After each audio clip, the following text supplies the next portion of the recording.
Hey Sarah, are you ready? I'm a lady. And welcome to Idol Days, the show about idol animes. I'm Star. I'm Sarah. Wow. Wow. And today, we are... My iPad is sitting behind us and going nuts because every time I say Sarah, it thinks I'm saying Siri, and it's very confusing. It's gonna get more confusing. Yes, because we're talking about Love Live Sunshine today. Love Alive is sunshine. Sunshine! Live, laugh, love, live, sunshine.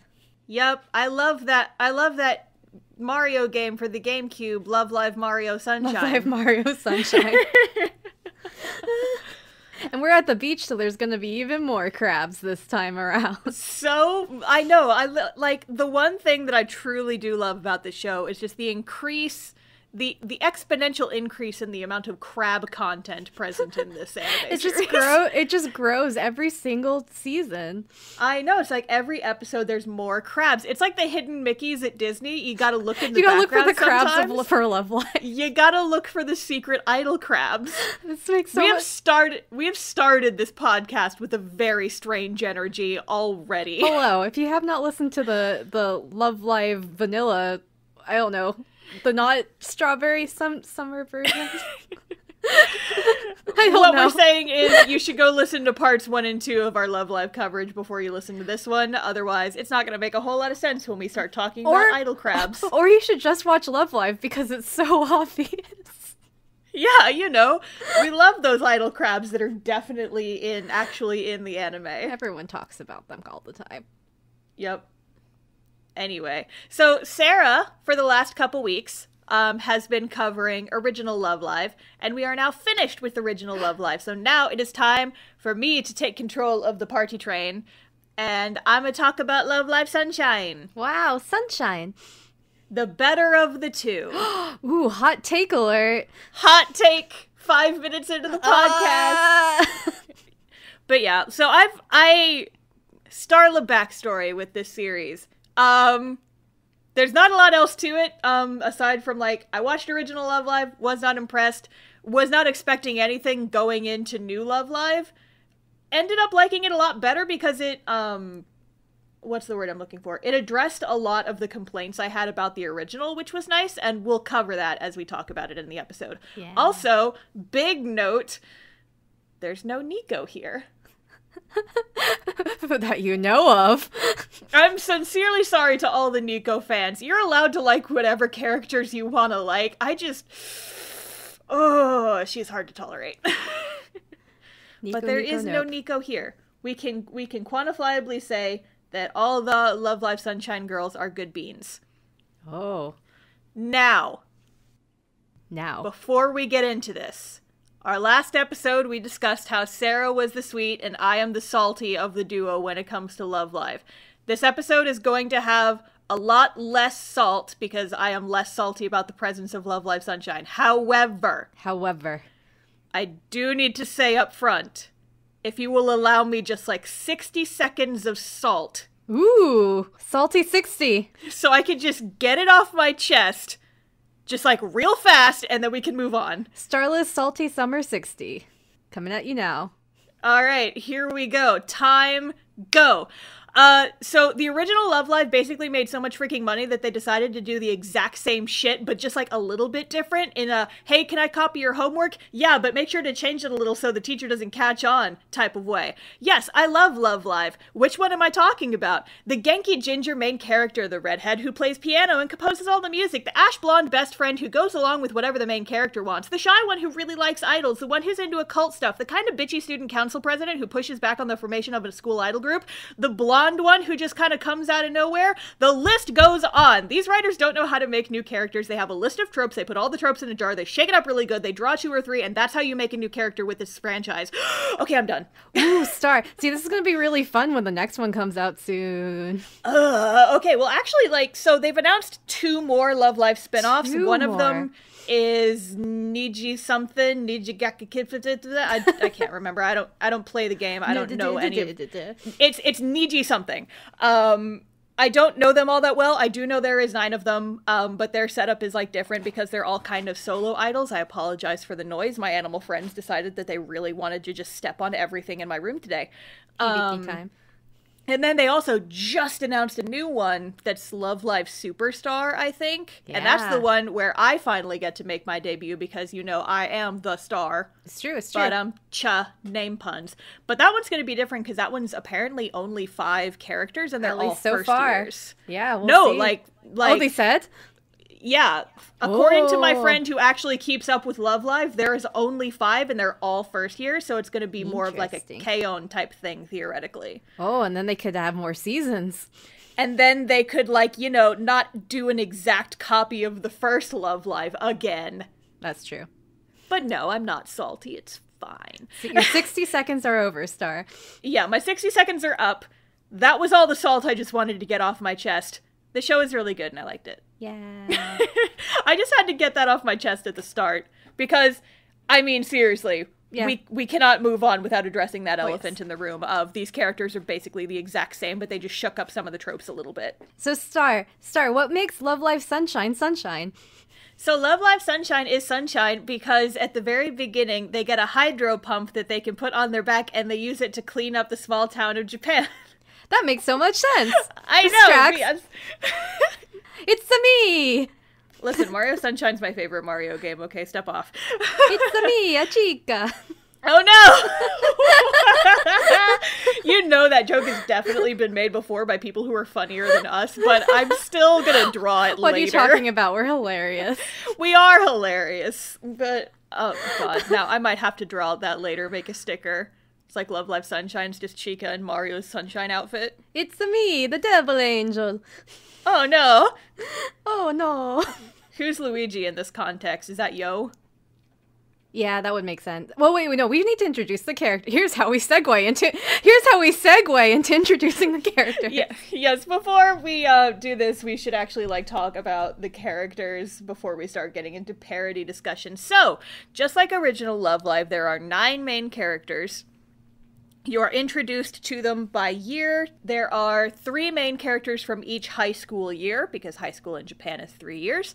So you've got the first years, the second years, and the third years, and they're all kind of like their own little groups and cliques. But the main ones, quote-unquote, the first ones you get introduced to are the second years. So the second years are Chika. She is your Genki leader, Honoka 2.0.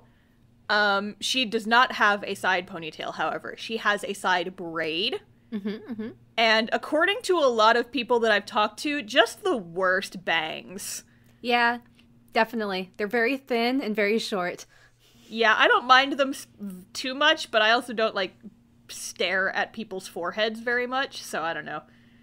I've heard a lot of, like, people in the fandom call her bangs crusty. And I'm like, oh no! I'm like, that's mean. She's a baby child. She'll figure it out someday. She's at the beach, though. Maybe she has some sand in it. Maybe. Yeah, maybe it is crusty. The ultimate hair gel. Sand. Okay, and so then, Chika's best friend is Yo. Which is very confusing because every time I put it in my notes, it's spelled Y-O-U. So I'm like, Yo and Chika, and my computer was like, why are you typing it like that? But yeah, so her name is Yo. She's got, like, kind of the sandy, brownish blonde hair. It's very short. Curly. And yes, it's like a little bit wavy. Yes. So she's, like, kind of the best friend type character. But yeah, so she's cool. She's actually, like, one of the favorite fan characters. She's one of the more popular ones, based on what I've seen from the fandom. She's very cute. Her catchphrase is, she does a little salute and she goes, Yosara! Which is, Japanese for, like, full speed ahead or something. It's very cute. Yeah. She's cute. They're all cute. She's a bean. And then the last of the third years is Riko. And she is the knockoff Maki, basically. She, from her hair is long. Her hair is long, so it's kind of like she and Umi, or it's kind of like Maki and Umi combined to form Riko. Yeah, I can see that. Because she's like a second year and she's got long hair, but she's also ginger and plays the piano. Yeah, I agree. Yeah, so like we said, she has like long red hair. She's got like this little hair clippy on the side. It's kind of cute. She plays the piano, and so she ends up being the one who composes all the songs. Spoilers. Spoilers. I know. So then there are the first years, and Babies. there are 3 of them. The first one we meet is, well, I guess we all kind of meet them at the same time, but there's Ruby. Gamba Ruby. Gamba Ruby! So she is the shy one who really likes idols, specifically school idols. And so she, like her name, has like very red, it's like magenta almost. Like magenta pink hair with like these 2 pigtails, but she still has some hair in the back, so they're like half pigtails. It's like when you get the wigs and you have like the little clip-ons, but they don't actually pull up. Oh my god. Yeah. Ruby wears clip-on pigtails. She wears clip-on pigtails. Oh, this changes everything. Okay, so then her best friend is Hanamaru, who is My girl, my baby, my child. Sarah's best girl. I love her. And tell the story about how you made a friend when we went to an arcade in Japan and you spent so many dollars trying to get Hanamaru out of a claw machine. But then I was making a friend because she was like a Yohane fan and she was trying to get Yohane after me. And we ran into each other on the streets of Akihabara afterwards, and she like pointed at her keychain and we were all excited. Yeah, great. you guys like could not communicate hardly at all because she didn't speak English and you didn't speak Japanese, but you were like just pointing at your plushies and just like gesturing excitedly. It was very pure. Taking pictures. It was wonderful. Yes. But yeah, so Hanamaru is she's not really like shy, but she is kind of quiet. She's got like kind of this, I love her hair color. It's kind of like this honey brown hair color. Kind of like a light brown. And it's like a little long. It's like medium length. And her thing is like she eats a lot, so she's like constantly munching. She's kind of got an accent. And she's very fascinated by technology because I guess she grew up in a family that has like no technology. Yes, she's bad at technology and thus is fascinated. Yeah, so one of her catchphrases is just her like playing with a hairdryer and being like, oh my god, it's the future! Future. The future! And like she encounters a sliding door and she's like, oh, it's the future! And I'm like, have you ever been outside ever? No, only the past. Only the future is the past. The future is the past. Onwards, Aoshima. If you get that reference, you have good taste. Anyway, and then the last of the third years is Fallen Angel. Yoshiko slash Yohane Slash Waluigi. Slash Waluigi. Sarah, no. That's true. It's true. She's copy Mario. I don't know how I feel about... We're gonna have to make this into a whole parody, Sarah. Yeah, it's true. We already did this with Critical Role. You can't do this with Mario also. Well, we didn't do Love Live Sunshine yet, so here we are. We've already done this. Anyway, so Yoshiko and Yohane, the names are interchangeable. I'm going to just like keep switching. I apologize for that. But yeah, so Yoshiko's her real name. Yohane is her fallen angel name. Because the thing about her is that there's a word for this. Like an anime trope name. Oh, like Chuni? Yes. She is like the biggest chunibyo I've ever seen in an anime, but I've also haven't watched a lot of anime. So take that with a grain of salt. Basically, her thing is like, she thinks she's a fallen angel. She is very into the gimmick. And so occasionally she'll just be like, yes, I am the fallen angel Yohane, and I am here to be edgy. Yeehaw.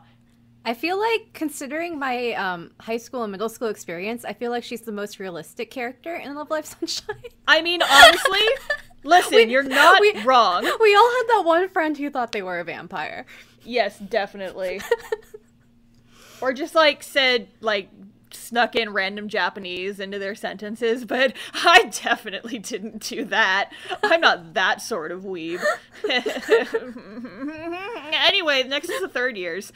Yoshiko Yohane, she's got like this dark hair, like kind of bluish black, and she's got like this one orb on the side of her head. It's like a bun, but it's on the side.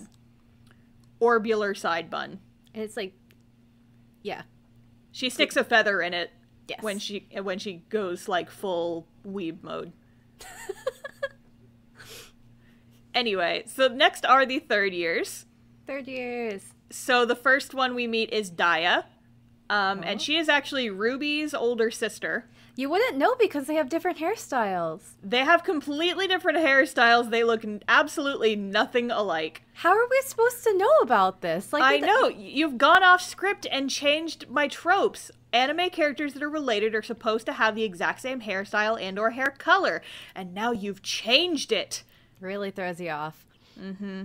I think Ruby probably dyed her hair, if I'm being honest. Well, she's wearing a wig. Yeah. The clip-ons. Yeah. Definitely. That's it. That's what it is, yeah. Mm-hmm, mm-hmm. That tracks. Anyway, so yeah, Daya, she's very much kind of like what you would think of if you think of like kind of traditional Japanese, because that's what her family is. Like she's got like the perfect like long brown hair, like the straight cut bangs. She's very regal, kind of refined. She speaks in a very formal way. She's got like a little mole next to her mouth. Mm-hmm. I actually really like her. Oh yeah, she's probably great. My favorite of the third years. Like she's a hard ass at first, but she's honestly really great, and we'll explain her whole thing later. The next one of the third years is Kanan. Mm-hmm. And she is the most athletic of everyone. So she's got like this blue ponytail.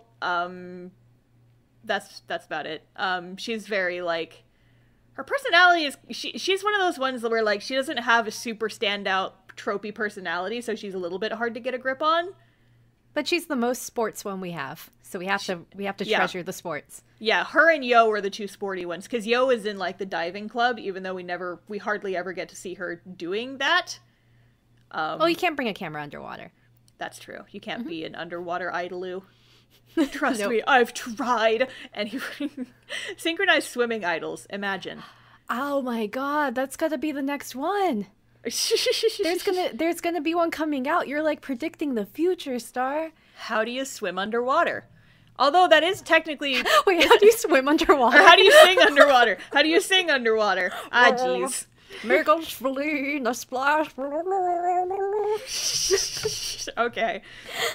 Good job, Sarah. Congratulations. Thank you. I was just thinking though, that's kind of the plot of that one Pokemon episode where like Misty's the mermaid and in the play, but I don't think she sings underwater. Or just like the Little Mermaid. That also. Ariel and her sisters are idols. Yep. So is Sora. They can swim underwater, definitely. They have a lot of finny fun. Oh boy. The last of the third years is Mari. She's the token blonde one. She inserts random English into her sentences, and she has the same birthday as me. Gemini power. And Star, now that you gave that away, what's your social security number? No, that's illegal. Fun the fact: street you grew up on. I actually found that out because sure, now's a fine time to get into it. We've talked about it a lot on the podcast. I used to live and teach English in Japan for a little bit. I got back about a year ago, like almost exactly a year ago, as when we're recording this, actually. Wow, yeah. But the prefecture I was in was actually Shizuoka Prefecture, which is the same like kind of state as the show takes place in. So the town, I've actually been there. I went with a couple of friends, like right after I moved out there, and we did like the Love Live Sunshine tour. And so, I had a point. What was I getting to? Birthday. Birthday, yeah. I actually found out that we share the birthday because some of the tour buses that they use we didn't actually ride them, but I saw one parked and it was like a Mari themed van. It had like one of those like skins on it with like the anime characters. And the license plate was 613. And I'm like, huh, that's my birthday. Wait a minute. And then I looked it up. It was also Mari's birthday. What? Yep. Amazing. Yep. Gemini power. But yeah, so Mari's, you either love Mari or you can't stand Mari, because she's one of those characters. She's kind of a lot. I love Mari. But I like her. Yeah, she's like a little bit much for starting out, but... She's like the guy in iDOL 7. What's his name? Nagi. She's like Nagi. She's like Nagi from iDOL 7. Yes, she is definitely like a Nagi from iDOL 7. So she's like blonde. She's got this weird side hair braid loopy that defies gravity and sense. And it's funny because when you like get a couple of flashbacks of when she's like an elementary schooler, and it's just like this little one like flippy piece of hair on the side, and so you figure like as it grew out, she just like started braiding it and just let it grow, because that's true. How hair works. It's like I'm committed to this at this point, so we've all done things in high school. Yes, definitely. Star, you were talking about the tour. So where are they? Because before they were in Tokyo. Yeah, so the fun thing about this show is it does not take place in Tokyo like the last one. Like, the whole main premise of this show is that they live in a small town, and because of that, they are very much at a disadvantage when they're trying to be school idols. And so they really have to, like, fight for everything in this show, and we'll get into that, but that's one of the reasons why I appreciate this show a lot more. It's like you actually have to see the effort and the struggle. But they're in this small town in Shizuoka Prefecture. It's near Numazu, which is on the north side of the prefecture. It's called Uchiura. And it's like, there really is nothing out there, hardly anything. They've got like a little tiny aquarium, which I did go to. And as actually, like, if you've watched any of the music videos, I can't say the full title because it's in Japanese, but there is a song that they did as one of their like first singles before the anime came out that was aquarium themed, and all the shots from that thing are actually in that aquarium. It was very cool to actually go there and see the real place. I love it. I bet that the show probably actually increased tourism to that little tiny aquarium, which is adorable. It absolutely did, which makes me wonder how they picked the location for this show. Like, were they contracted out by the tourist industry in this one tiny town / prefecture? Or, like, I genuinely want to know how they picked this one place for it. They just got that Zombieland Saga guy. Just helped him out. Yeah, that's what he did before. Oh, we gotta do Zombieland Saga soon. Oh, yeah. We keep making references to it. But yes, so Shizuoka is where this thing takes place. And just because of that, like, it's very near and dear to my heart. Because, like, a lot of stuff, even though this is not the exact same city I was in, a lot of the stuff is the same. Like, the buses look exactly like the buses that were there. It's very nostalgic, and it gave me the big dokies while I was watching. And I'm like, oh, I know where that is. I've been there. Oh, look at it go. Oh. You lived there for many, many years. I lived there for 2 years. It was many, many. There's 1 year and 2 years. Many, many. Yes. Okay, good. But yeah, so let's talk about the show now. I think we've had enough intro. Let's talk about the plot of the show. Episode 1. So we have like a little prologue scene at the very start. And you see Chika and Yo are two main characters. Chika's the orange one, Yo is the best friend. Mario and Luigi. And they are, you guess, like on a school trip or something, because they are in Tokyo, and they're actually like at Akihabara Station. And they end up, while they're there, they see the screen, like the UTX, University of Texas Extreme. The crabs. They see that, with the crabs, yeah. They see that screen, and that is where Chika discovers crabs.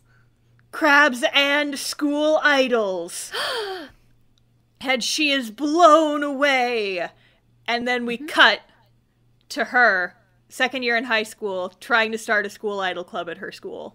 Good job, Chika. Yeah, she wants to do it. But nobody wants to join. She's like standing on top of a box at the start of the school year. And she's like, join school idol club, join school idol club. But nobody wants to join. Oh no. So it's just her and Yo trying to advertise. Yo says she's in another club. She says she's in like the diving club. And he's like, yeah, I'll help you advertise, but I'm probably not going to join. So we meet a couple other characters during this scene. This is the first time we're introduced to the first years. Oh, babies. And the babies. So we see Hanamaru, who is like, she's kind of plain, but they describe her as very pretty. Yeah, that's true. She's cute. Ruby, who screams a lot because she's so shy. I guess she just like screams sometimes, and I'm like, okay, cool, it's anime. And then Yoshiko / Yohane is like up in a tree, and then she falls out of a tree, and then like she starts doing her fallen angel thing. And I didn't watch the whole series as a dub, but I watched a couple scenes, and in this scene, Chika actually shouts, "Oh my god, she has brain damage!" You know? And it made me laugh really hard, because that... Yeah. She just fell out of a tree, so... She fell out of a tree, and she's talking about, like, being a fallen angel, and she has like, this big lump on her head. She's got this big bun, just this little meat bun on her head. But it could be a bruise. Yep, it's something. But yeah, and then suddenly Daya appears, because all the characters have to be in this first scene, apparently. Oh, yeah. And so Daya is, again, so she's Ruby's older sister. She's like the prim and proper princess one. And it turns out she is the student council president. Who could have thought? Dun dun. And so she sees Chica trying to get people to sign up for this club, and she's like, y'all don't even have a club yet. Why are you trying to advertise? You don't have enough people. You fools! This is fraud. You failed the vibe check. To bring back that joke. And one of the things she actually says is, as long as I am student council president, there won't be a school idol club at this school. And Chica's like, no! It's very like the dramatic. ghost of Ellie possessed Daya. Basically. Ellie did not die, but, you know. She died. She died. Yeah. Yeah. But yeah, so then we cut, and so our two quote-unquote main characters, Chica and Yo, they go to Awashima Island, which I've actually been there. It's very small, but very cute. It's nice.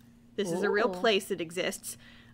They've got like a little wildlife preserve with some sea turtles. That's not in the anime, that's in real life, but they were cute and I like them.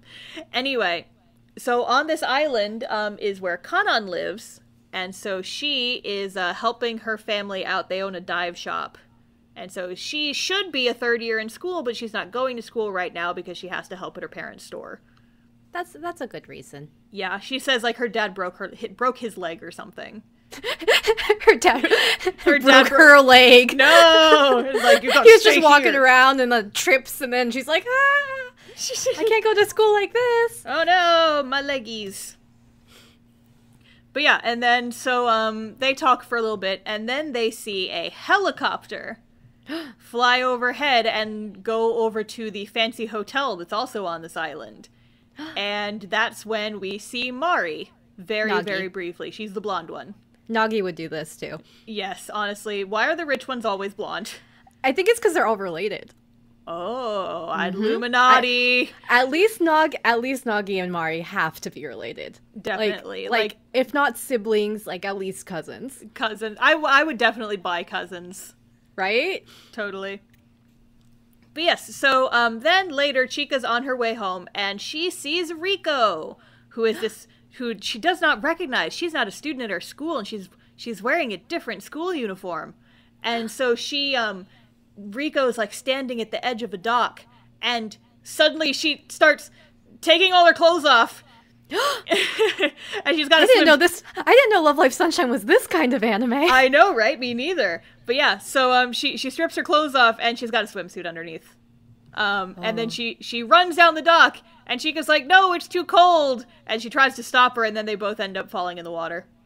And then they hold on to some wood, and Rico's like, I'll never let go, Chica. And Chica's like, bleh. Was that your Love Life Titanic fanfiction? Yes. I'm sure I'm not the first person to write it, but here we are. Near, far, wherever you are. I was trying to come up with a parody lyric and I couldn't do it fast enough.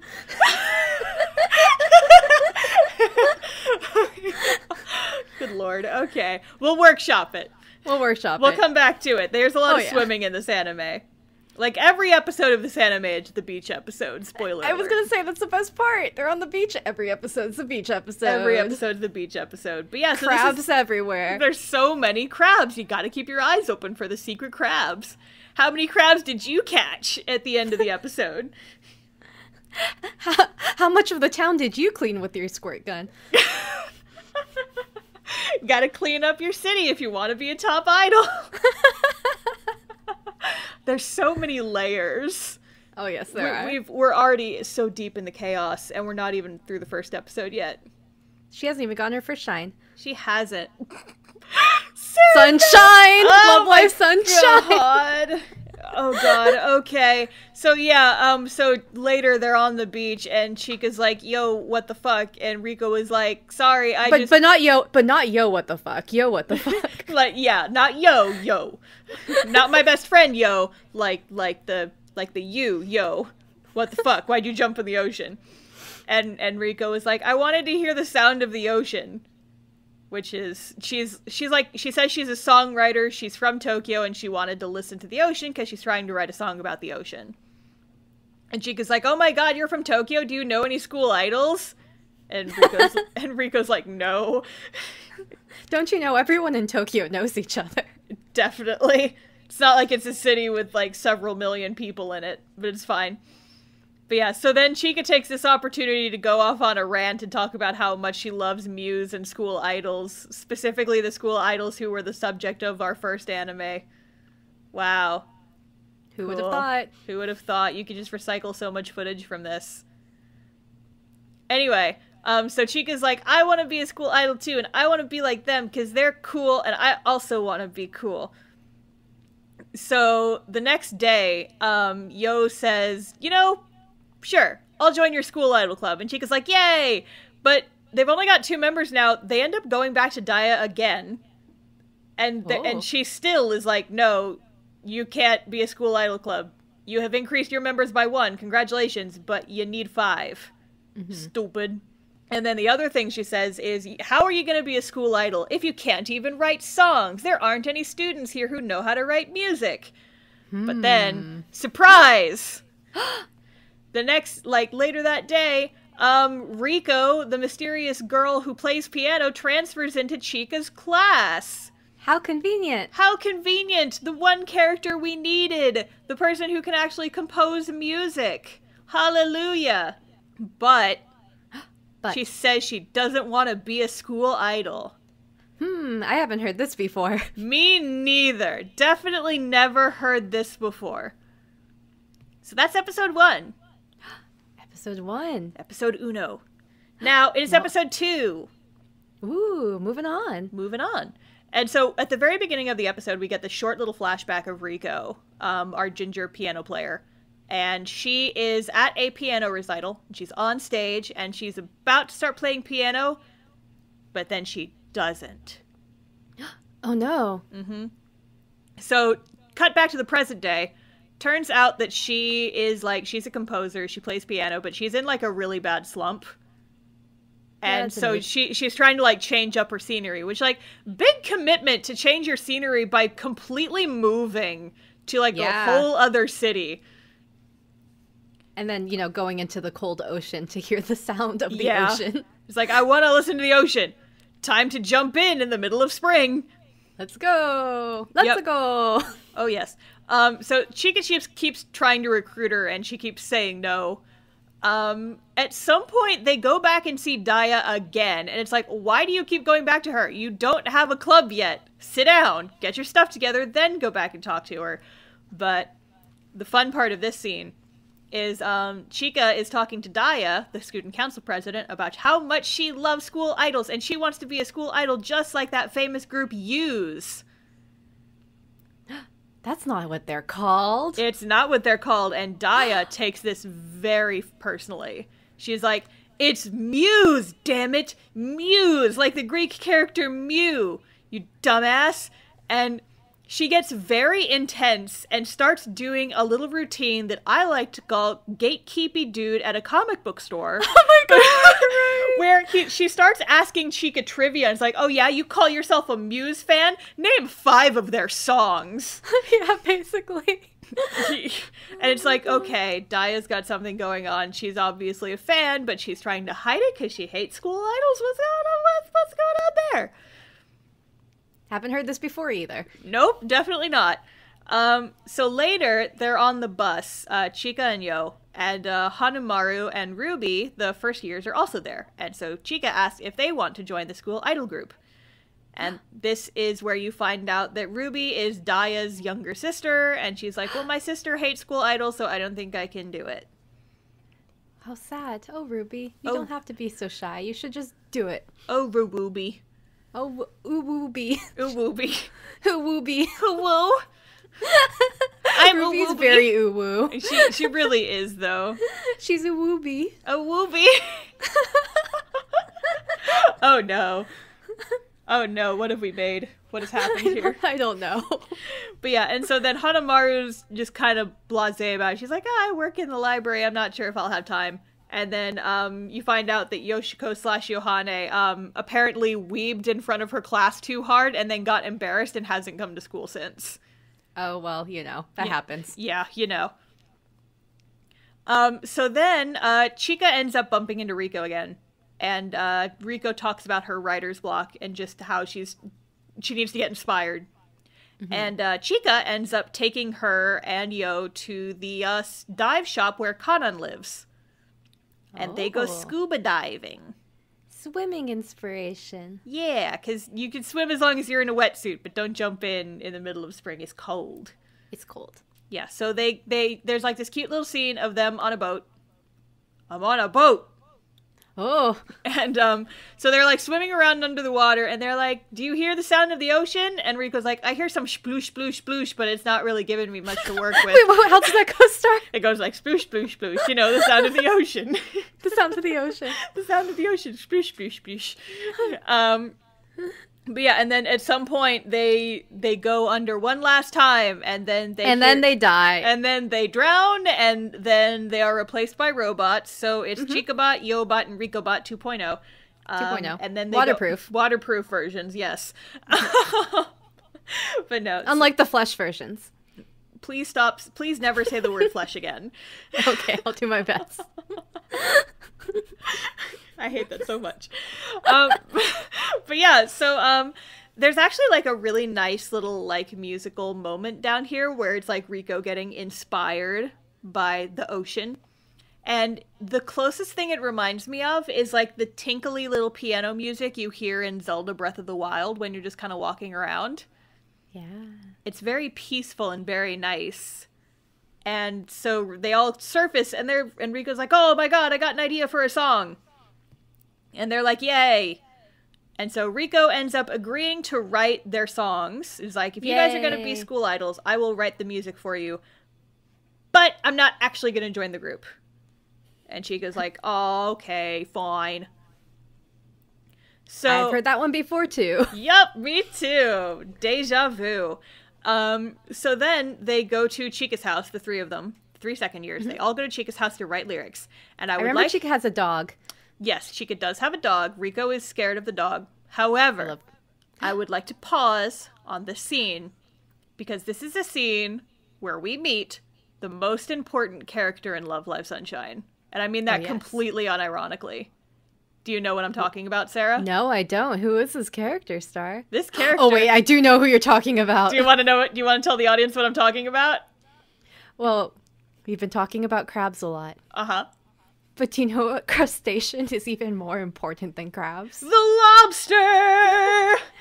Hi. Chica's lobster. Hi. Chica's got a lobster plushie that's fucking huge and cute and adorable, and lobsters are like legitimately my favorite animal, and she's got this lobster plushie and it's so freaking cute. It's like the size of her torso, and they actually make them in real life because of course they do. It's anime, so of course they're gonna make all the props. And when we went to like the little gift shop on the island where like Love Live Sunshine happens, they had these for sale, and I definitely bought it. It was the best $50 I've ever spent in my entire life, and then I carried it around for me with the rest of the day. His name is Twinkle. I can see him right now. He's my favorite.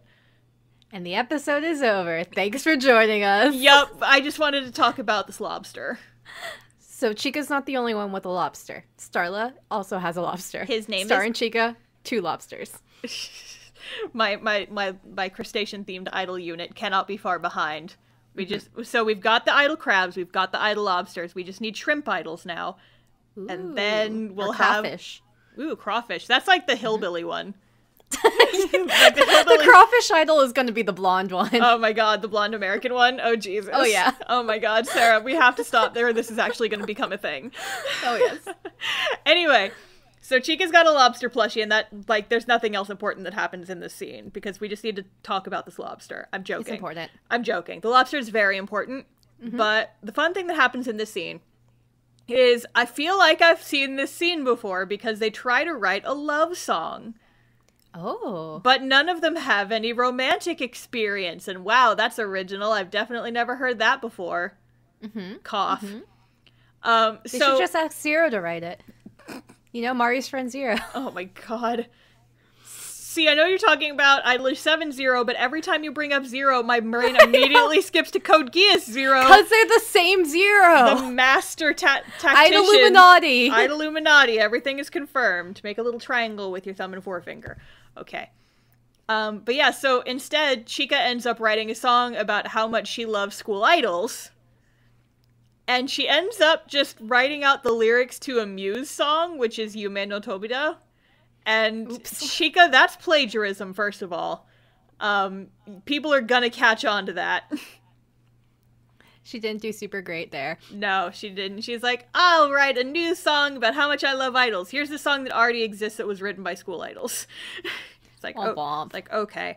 But what this does is Riko ends up going home and she tries playing that song on the piano. It's this really cute, nice little moment. She's got a cute voice. It's cute.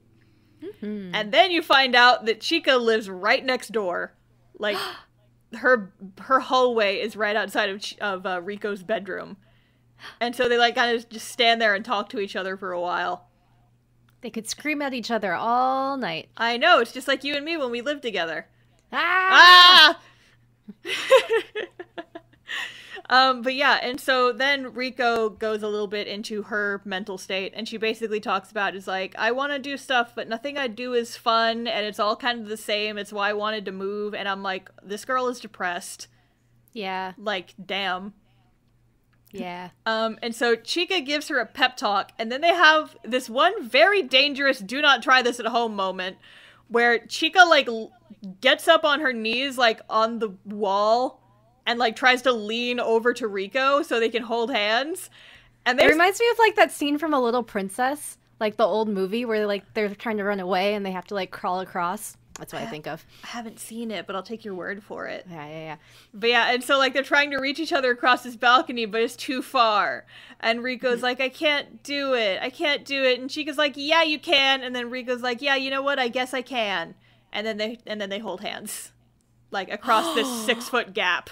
That's illegal. They're not married. Yeah, I know. Like, total PDA for these idolus.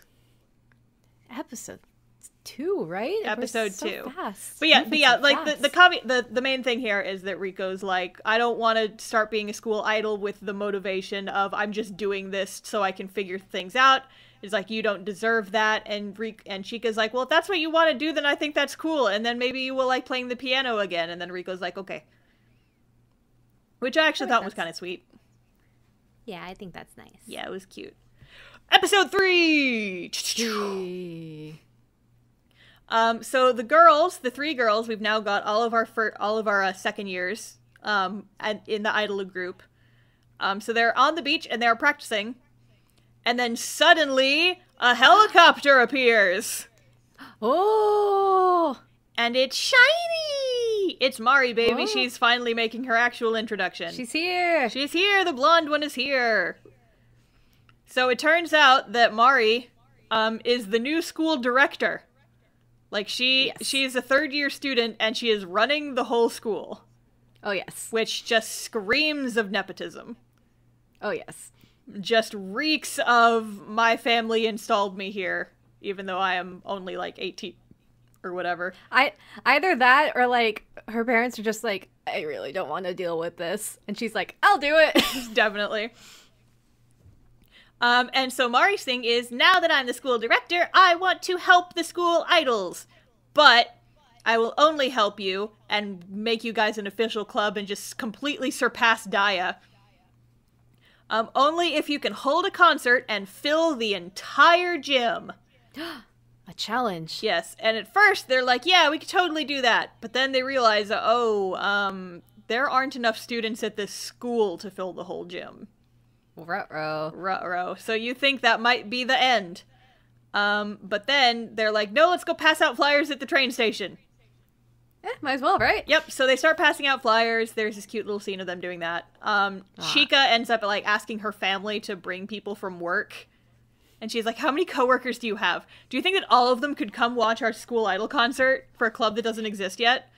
It's like when you're like in high school and you have to sell like those candy bars or whatever. Oh my and God. So you just That's exactly what you this is. You just ask your parents to buy it and pawn them off at work. That is exactly what this is. God bless. Oh yeah. But yeah, so Ruby and Hanamaru run into them. And they want to go, but Ruby is still shy. And then Ruby asks them what their group name is. And then the second years are like, oops, we don't have one. So now they gotta think up a name. A name? I'm sure that this one will be reasonably spelled. Oh, definitely. Because, you know, the last one was like 2 different alphabets, none of them Japanese. No. So they cut to all the second years on the beach. And they're like writing in the sand and trying to think up names. Mm-hmm. And one of the ones that's written is Aqua, which is their group name. But it is not spelled like the word aqua. It is spelled Aqours. And they are somehow able to figure out that it's supposed to be pronounced aqua. Even though it makes absolutely no sense. I hate words mean things. Yep. And letters have sounds. I haven't been this mad since I played Fire Emblem Three Houses and tried to insist that Dimitri's last name was pronounced Blathid when there is not a T or an H in that name. Yep. Bladedidid. You can't just stack D's until they make different sounds, damn it. Or Quour. Ours is not pronounced ah. Damn it. I will die on this hill. To be fair, English is very confusing. It is, but like this is a stretch. This is a really intense stretch. And aqua is a word, so we already know how to spell it. We already know. It's a word that exists. It already exists. Yep. Anyway, so they go back and they see this name and they decide that they like it, but no one can figure out who wrote it. They're like, who wrote this name? And everybody else is like, I don't know. And so, but they end up liking it and keeping it. Oh, so, more plagiarism. Yep, more plagiarism. Stealing from the beach. Beach theft. Beach theft. The beach is going to sue them for IP theft. Oh no. Ruh-roh. They don't have the money for that. But yes, so then we have like a short scene of them like finishing the music choreography. They get some help from their classmates to run the concert, etc. Mm-hmm. So then it's the day of the concert and it's raining. Oh no! Yeah, it's raining. It's like really super gray outside. All the girlies are nervous. They hold hands backstage. That's gay. It's illegal. It's illegal. No one's allowed to hold hands. But now it's the moment of truth. It's time for the concert. The curtain opens and... it's a rave. It's a rave! A secret rave! Surprise! Yep. Yes, Sarah. Serenade me with Sandstorm. Do it. Let me hear your Sandstorm, Sarah.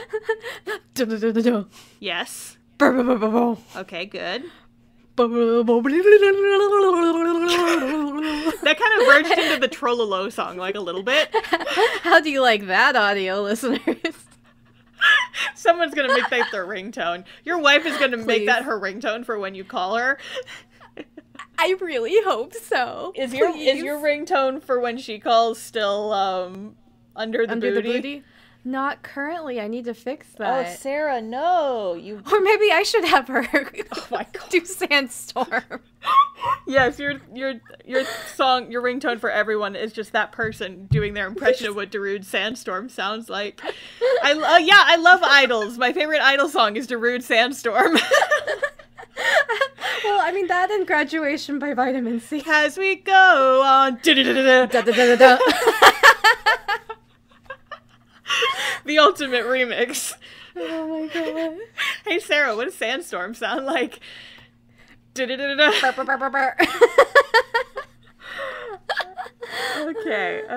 Anyway, yeah, so they part the curtains, but unfortunately, Darude Sandstorm is not playing. There is there is no rave. In fact, there's only like 6 people in here. Not even a crab rave. Not even a crab rave. Not even crabs. There's not a single crab in this scene. My heart, it breaks. But yeah, so there's like the first years, there's Mari, who looks disappointed but not surprised. A couple of like the random school friends. we see like flashes of Daya and Kanan like hanging out outside because they're too cool to go like actually in the room. Too cool for school. Yep. Idols. Yep. And so they start singing, or they're upset, but they're like, you know what? We made it this far. We might as well actually like do a concert real quick. So they start raving. How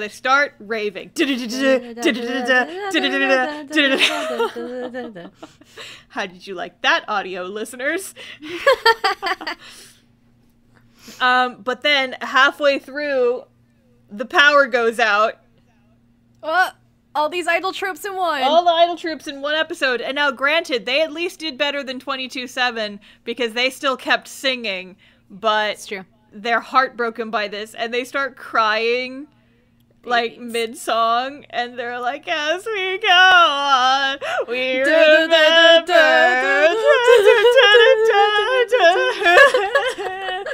Anime crying to Druid Sandstorm. But yeah, and so this was like a sad little moment. It's like, oh no, babies, their dream ended before it even began. Mm-hmm. But then, plot twist, Daya ends up going to get the generator and gets the power in the gym back on, just as Chica's sister shows up with this enormous crowd of people to completely fill the gym, like standing room only. And then they're like, oh my god, we did it! The power of anime! And they finish their song, and it's cute. Yay, they did it. They did it, but then Daya comes up to them and she's like, none of this would be possible without the school idols who came before you, because if it weren't for original Love Live, this show wouldn't have even gotten started, you dingus. That's true. It's kind of, Chica would never exist. Yeah, it's kind of a fourth wall break if you think about it, like just a little. Mm-hmm. Yep, and then Chica's like, that's true, but I still want to do it because we want to shine. Da da da da da, shine. Shine. And we want to shine. We want to shine. Shine. 0 to 100. Oh my god, I cannot believe they say I want to shine, and they talk about finding their shine so much in this show, Sarah. So much. It's a me, a Chica. It's a me, Chica. I got to get all the shine sprites. We want to shine. It works too well, Sarah. I'm gonna, like, really as soon as we're done recording this podcast, I'm gonna go draw Chica as Mario from Super Mario Sunshine. It's happening. I'm making it a sticker. I'm doing it. It's happening. It's a Chica. Episode 4. So now they've got their school idol club. Yay! Yay! And this episode is, it's all about the first years. Oh. Yep. So we start with Hanamaru, our plain but cute one, with the brown hair. And it starts with a flashback of her. And she's kind of like narrating over flashbacks. And she's like, I was always really quiet. And I liked reading in the library by myself. Oh, and Ruby was also there. Because Ruby is like, you see her in the background in the middle school uniforms. And she's like reading an Idol magazine and just like getting super excited about it. And I'm like, oh, babies. Wow. Cut back to the present day. The trio gets a club room. And it's super messy and small. And then, yeah, that happens. Yep. And so they write the little sign on the top of the room, and then Ruby sees it, and she runs to tell Hanamaru, and she's like, oh my god, school idols are happening at our school. I can't wait to watch more performances. Deja vu. Ooh. But then the second years appear, and they're like, hey, we heard you guys talking about us. Do you also want to be school idolers? Hey, we heard you like idols. Hey. Hey, kids, we heard you like school idols. If you come to our sketchy club room, after school... You want to be a school idol, kid? We got a flyer right here. Be a school idol. It's a genuine article. We're real school idols now. You want to be a school idol. Listen to me and my Italian accent. I'm actually Mario from the popular game franchise Super Mario, but don't tell anybody. Shh, it's our secret. Don't tell anyone. It's me, a Chica. I can't believe we've done this. Anyway. So Ruby really wants to, but she says she probably can't because of her sister. And she's like, yeah, Daya used to really like school idols, but after she started high school, she... But not since the accident. Not since the accident. Now she hates school idols. And we don't really find out why. We find out why later. Stay tuned. Dun dun. And then Mari, our blonde school president, goes to visit Daya. And this is the part where we find out that the one thing I really wish they had not done in Original Love Live is still a thing because Mari inherited the booby grabbiness from Nozomi. It's like, can we please just take this trope and just get rid of it, please? No more, please. No mas. No mas boob titties, please. Just get rid of them. And she tries to get Kanan to be a school idol. And, okay, I wrote this down weird. I'm not sure. Maybe she goes to visit Kanan instead and I wrote the names down wrong. But anyway, she tries to get Kanan to be a school idol and Kanan's like, no. Nope. She doesn't want to. So then, later, we see our trio of second years, and they are training by climbing the stairs on the Awashima Island. And, oh my god, like, okay, here's the thing. I went here in real life. I climbed these stairs. They are murder stairs. I was going to ask. Like, you've been on the stairs. Like, in the anime, they look like they're normal-ass stairs. In real life, these stairs are at, like, a 30-degree slope. Oof. Like, you go up one flight of stairs and you want to die. Oof. Like, I could perfectly believe that, like, even someone fairly fit would have a hard time with these stairs. And meanwhile, Kanan, you see her later just, like, go up the stairs like she doesn't give a shit. Well, she's so sports. She's so sports, yes. Powerful sports. But yeah, so they are climbing the stairs. Kanan can do it anyway. So then we cut back to our our first years. And Hanamaru, she's like, maybe I'll be an idol. And she convinces Ruby to come do it too. And so they're like, we'll join your club, but only a little bit. Only a little club. Oh, little club, as a treat. As a treat. Hanamaru can have a little club as a treat. As a treat, yeah. And so, because they're like, we're just going to do like a trial run, because we're not sure if we really want to join. Just let us like hang out and we'll see if we like it or not. That makes sense. Yep. And so they have to find an area to practice. They end up practicing on the roof because that's what Muse did. Like they say it in the show, Muse practiced on the roof. Maybe we should practice on the roof for maximum anime. So they do. It's cute. Yes. And as we know from your experience, Star, the weather in Shizuoka, it never rains. No, never. Never, ever rains, ever. But the one thing they do say in this that's very true and that I identified with very strongly is you can see Mount Fuji. And yes, that is a thing because Mount Fuji is in Shizuoka Prefecture. So Fuji-san is always on the horizon and you can always see. It's Star's husband. My beautiful mountainous husbando, Fuji-san. Yay! I can't believe your husband is in this anime, Star. I know, he got a super cool cameo. I'm so proud of him. Wow, amazing. Wow. But yeah, so they go practice on the roof. But then they go practice on the stairs on the island again. Because, like, if we can climb these stairs, then we can be real idols. Hoo-wah! Hoo-ha. And then Hanamaru is, like, extremely not fit. She's having a real rough time of it. Ruby's, like, a little bit ahead of her. And then the third years are way far ahead. And Ruby's like, I'll turn back and I'll help you. And then Hanamaru's like, no, just go on without me. You can do it. Don't you want to be a school idol? And Ruby's like, I do want to be a school idol. Okay, if you insist, then I'll go. Bye. And she keeps running ahead. Star, I have a question. So you said the third years are ahead. So have all the third years joined at this point? No, I meant second years. Oh, sorry. Second years are ahead. I messed up. I'm sorry. It's confusing. Okay. I'm sorry. Yeah, there's so many numbers. There's so many numbers. Anyway, so the second years are ahead.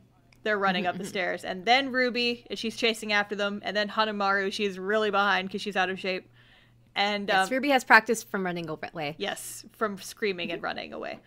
But then Hanamaru, as soon as Ruby is out of sight, she turns around and starts going back down the stairs.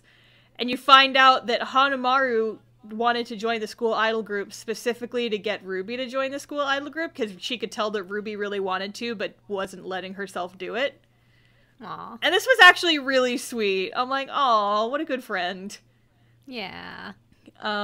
And then, you find out, like, so Hanamaru gets to the bottom of the stairs and Dai is there.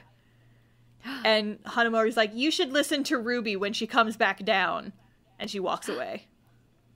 Drama. Yep, drama. And then the second years and Ruby come down the stairs and Ruby's like, oh, big sister, what are you doing here? And then she's like, oh, actually, I want to talk to you. I want to be a school idoloo. Wow. Ruby. Mm-hmm. She's doing her rubesti. She's doing her rubesti. She's saying her feelings. Yay. Yay. But then later, Hanamaru, like, goes back to the library, and she's like, okay, now that I've gotten my friend to join the school idol group, I'm all good, and I can go back to being the shy girl in the library. And then Ruby's like, bitch, you thought you're join the school idol group with me. And so, whoa. Her uwu turns into an oh-whoa. Yup.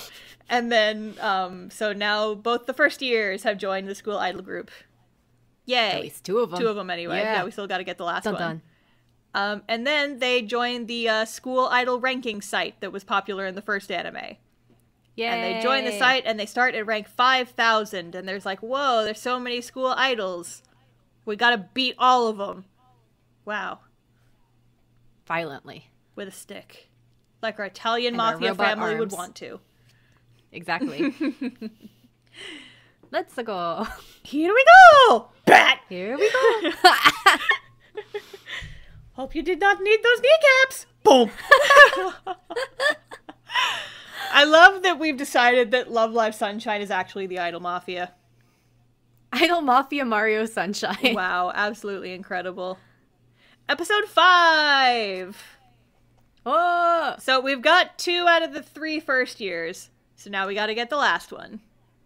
Collect them all. Gotta catch them all. Idol. Sunshine. My brain just like completely short-circuited. It's okay.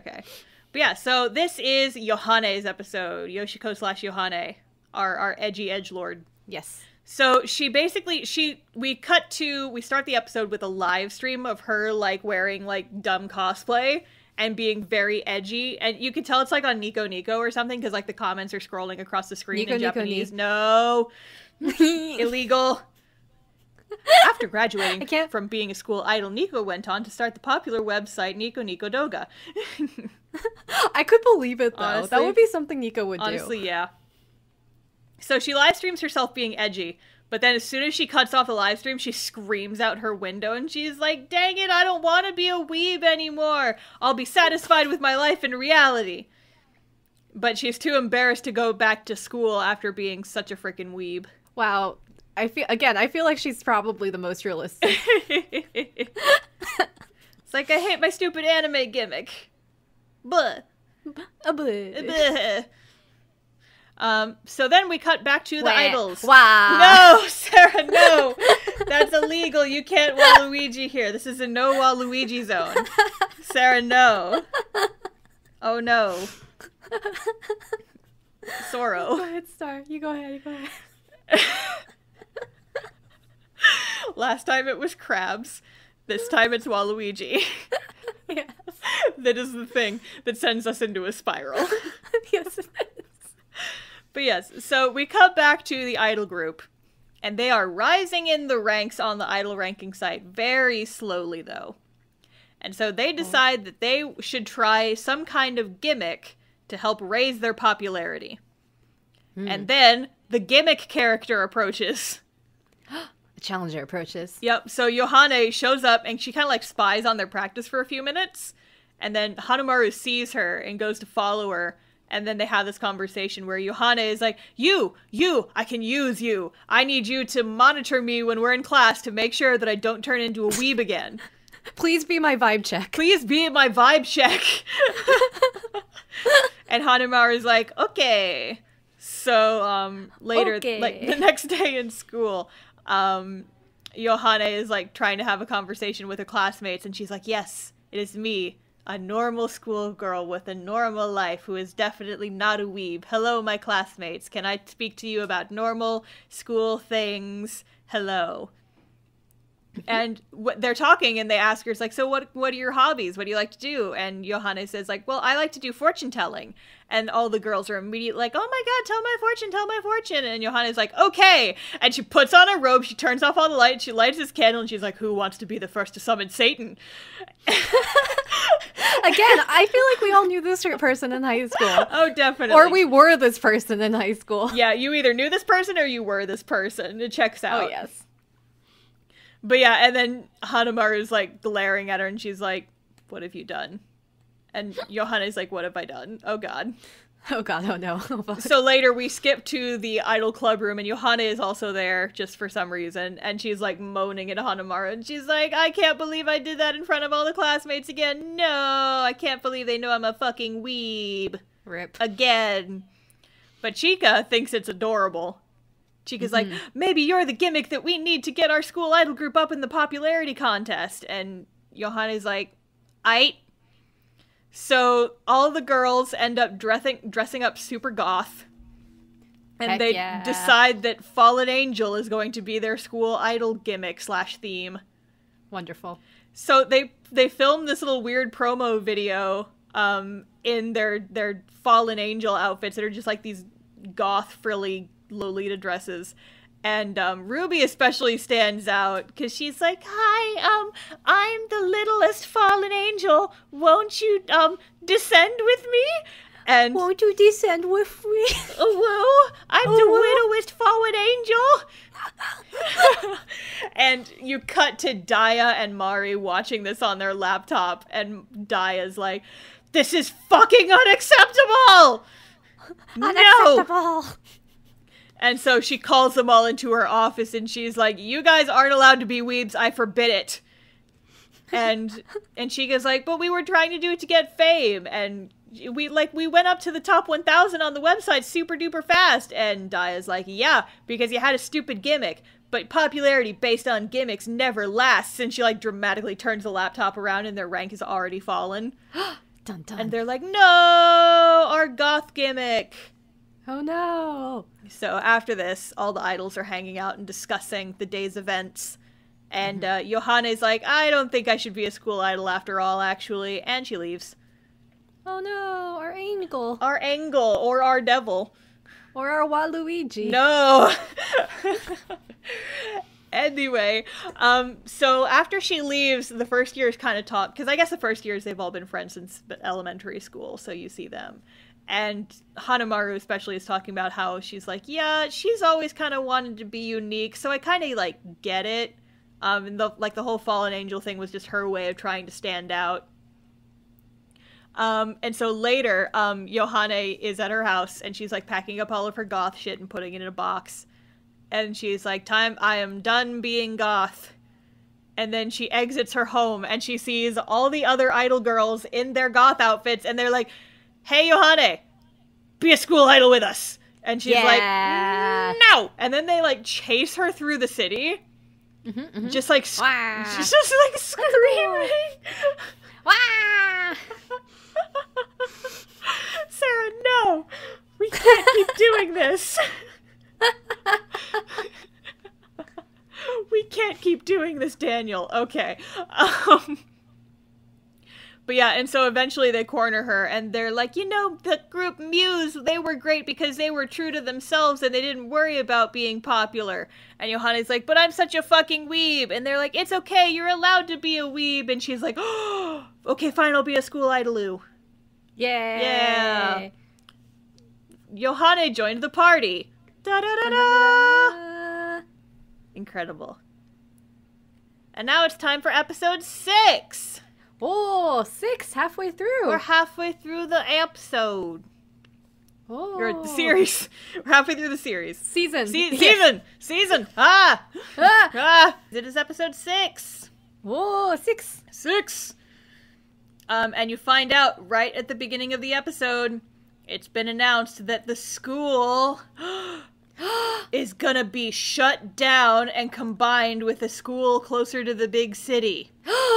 The school's closing? The school's closing? Oh my god, it's just like Originals Love Live. Wow. Dun dun dun. So, Mari is confident that the school idols will be able to save the school, just like in Original Love Live. Mm-hmm. But Daya, Student Council President Princess One, wants to do it her own way. And then I had a typo in my notes that I turned into a pun, and I'm extremely proud of it. Okay, so Daya's catchphrase is like, she's like, that's wrong, but in Japanese it's like, boop boo desu wa. So, when I watched this scene, I wrote down, deja boop boo desu wa. Deja boo desu wa. It's like, wow, where have I seen this before? It's Deja vu boo. Yep, that was originally a typo, but I ran with it.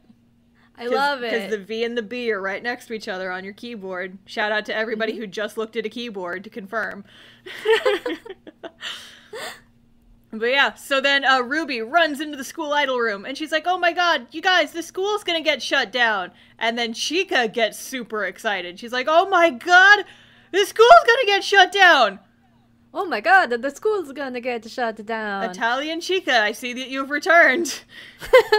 It's a me, a Chica. It's a me, Chica. I'm here to find the shine sprites.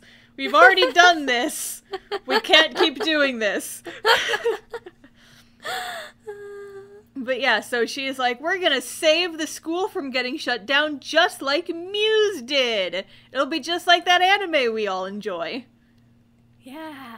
What's it called? Live, Laugh, Love, Live. Yeah, that's it. That was it. That's it. I keep seeing signs of that, like, in my local, like, home goods store. I go to Nuzamu's Tuesday morning, and... Yep. I love to go to my Numazu Tuesday mornings, or as they say it in Japanese, Kayobi no Asa Tuesday mornings, and see exactly it. And see the sign that says "Live, Laugh, Love, Live." Live, Laugh, Love, Live. Oh yes, my favorite. My favorite anime. My favorite anime. But yeah, so first thing the girls decide to do. They make a promotional video to help promote the school and their city to get more students to want to come to this school. Yay. But the unfortunate thing is that there's nothing special about their city or their school. Aww. Like, they really, really are struggling to come up with things. And there's one scene in here that I really love because it's dumb. Yohane's like, I will tell you exactly what is special about this city. It's... And she points to just, like, a random pile of dirt from, like, a construction site, and she's like, it's this soil! The soil. It has powers. The secret soil. It was dumb, and I really liked it. It was funny. It's like, this pile of dirt is what is special about our town. No other town has a pile of dirt quite like this one. Haha! That's true. Super special. Mm-hmm. Special dirt. So they end up making a PV, and it do suck real bad, though. Oh no. And they show it to Mari, and she's like, wow, this sucked real bad, though. She's like, is this the TikTok you guys are all talking about? It's like, this TikTok sucks, swipe. Keep scrolling past that TikTok. Why is this on my For You page? Wow, Star, you're showing off all those TikTok terms, you know. Listen, I spend too much time on that damn website. Don't at me. You're basically a TikTok teen. Listen. A TikTok adult. Get it straight. Sorrow. But yeah, so Mari's like, now, there is actually something that's special about our city that you guys did not comment on in this promotional video that you made. And if you want, I will tell you what is special about it. And the other kids are like, nah, we can figure it out. But thanks, lady. They don't know about all the goop covering the town and the shine sprites? Yeah, they clearly don't know about the shine sprites, the secret source of energy that helps power the sunshine. Because that's the most special thing about the town that I could think Definitely. But the thing is, see, if you have too much slime, sometimes these big evil plant monsters will spawn out of it, and then they'll try to eat you. So in order to get rid of them, you gotta spray them down, and then sometimes when you do that, they'll give you shine sprites. That's true, but I guess giant plants that eat people aren't good for tourism. Yeah, you really don't want giant carnivorous plants in your town. It's kind of bad times for, like, liability and things like that. Town probably has pretty good insurance, or at least you hope they do. Yeah. But still, I feel like it detracts from people visiting. Yeah. I see the problem here. I just feel like it's odd that they just, like, completely skipped over that when they were trying to make this promotional video. It's like, that's obviously one of the more iconic things about your town. You know, the giant plant monsters that eat people and all the goop covering the town that you gotta clean up on a fairly regular basis in order to get shine sprites, the special currency for your town. I feel like you could have at least mentioned that. I always thought the goop in Mario Sunshine reminded me of, you know, like when you have like Neapolitan ice cream and it all melts together. Yeah. It always looked like melty ice cream to me. And I'm imagining a town covered in melty ice cream, and that just sounds wonderful. That sounds wonderful. But you gotta eat it real fast or else it'll spoil and then it'll smell bad. Ooh, yeah, maybe that's why they didn't talk about it. They didn't want to get close to the stinky ice cream. Or they don't want out-of-towners to come to their town and take all the ice cream, so that way they'll have more for themselves. This tracks. That is the way idols do. Anyway, so So they're like, oh, well, what are we gonna do about our promotional video? How do we get people to fall in love with our town the same way that we have? But before that, we actually get, like, a very, very short glimpse of the third year's tragic backstory. Sad music plays. Sad music. You find out that just through, like short little clips, you find out that the third years actually tried to be school idols themselves. And they obviously failed. They did not pass the vibe check. Rest in pepperonis. How tragic. Tragic. Absolutely tragic. But yeah, so then, like, early the next morning, the whole town has to get together to clean up the beach for the first day of beach opening. Yay, beach. And that's the point when they realize, oh, it's not the giant piles of goop or the shine sprites that make our town special. It's the community of people who live here. Yay. Yay, that's the thing that is special. So then, they close out this moment with a little song and dance. Yay. I forget the name of the song, but it's kind of like relax. It's not like a ballad, but it's just kind of like it's low key and kind of like chill. It's a Jimmy Buffett song. It's a Jimmy Buffett song.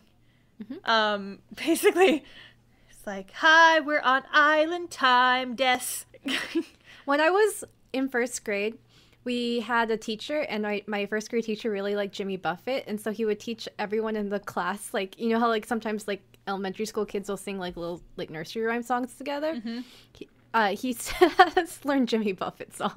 Sarah, I just had a flash of inspiration. Yes. Wasting away again in Uchiura town. Searching for my shine sprite so we can be idols. We'll workshop it.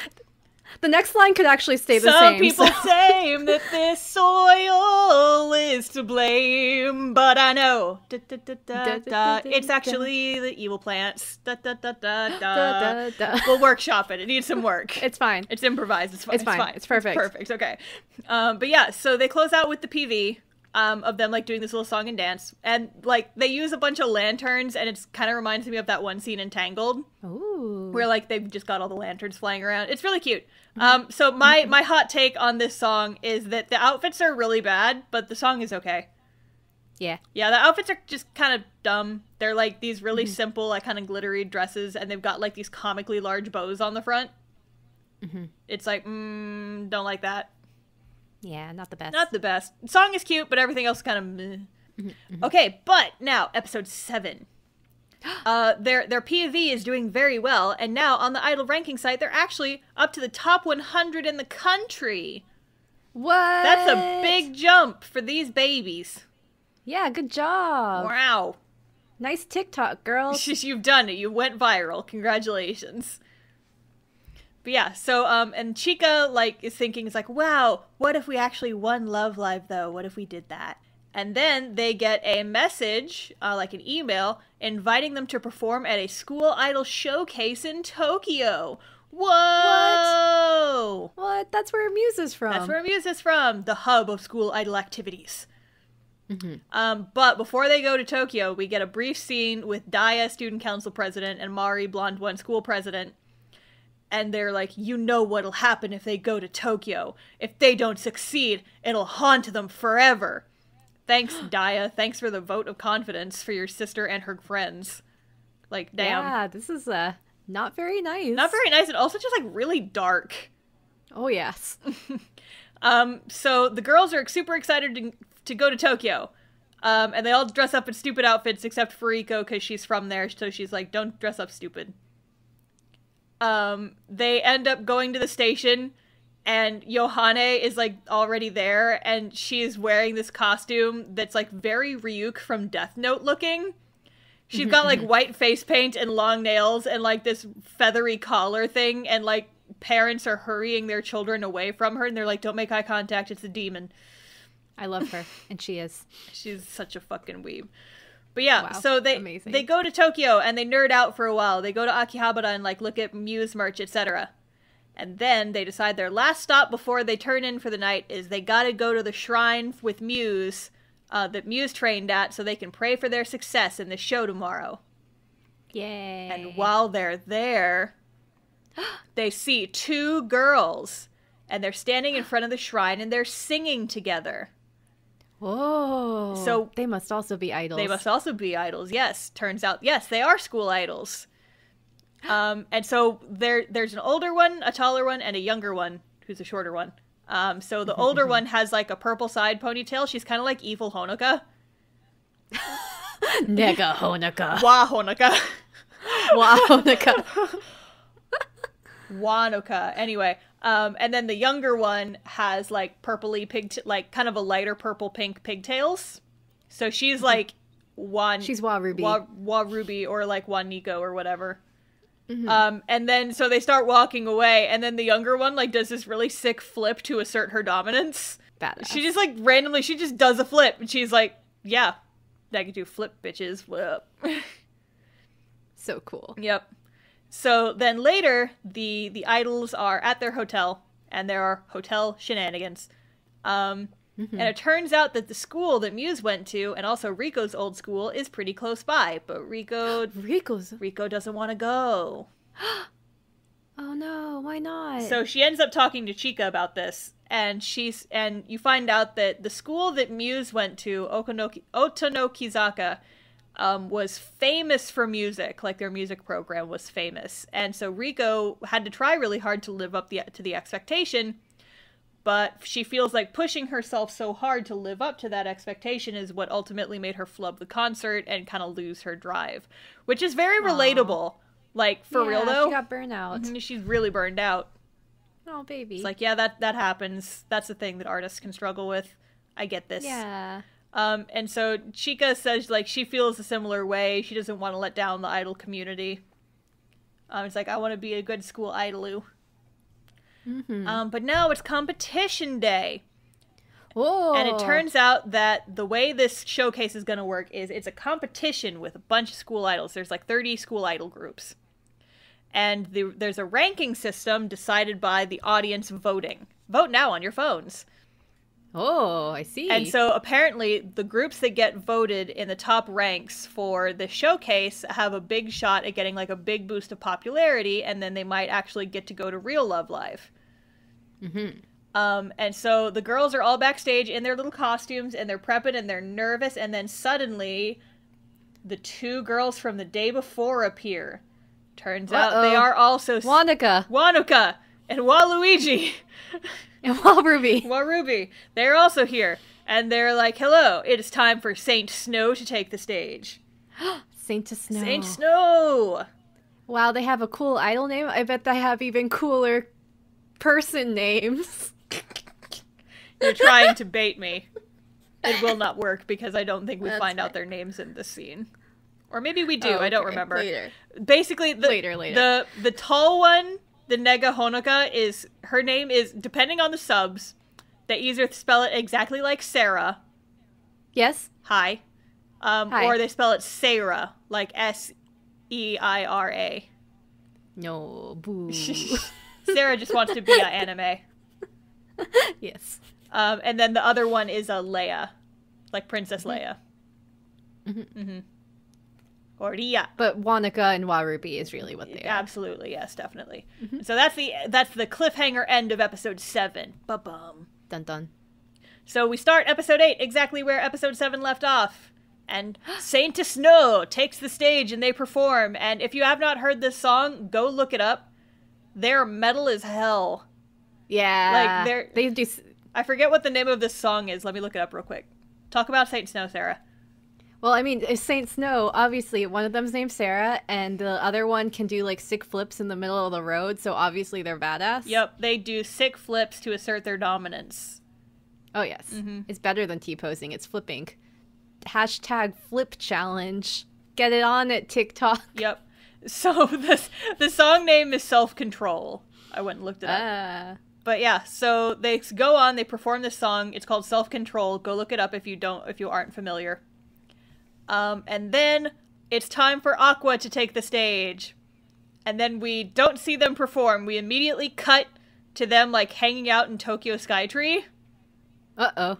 And there's like a weird energy in this room. Because like all the girls are kind of feeling a little bit down, but Chica then shows up and she gives everybody ice cream and she's like, we did our best and we performed well and we're still new, so it's fine that we didn't win. It's fine. It's fine. But then the others point out, it's like, but if we want to win Love Live, we have to beat all those other groups who like trounced us, and Saint Snow did amazing and even they didn't win. Yeah. So then they actually find out the rankings, and Aqua is in last place. They got 0 votes. The group that was 29th place, the one above them, got 23 votes.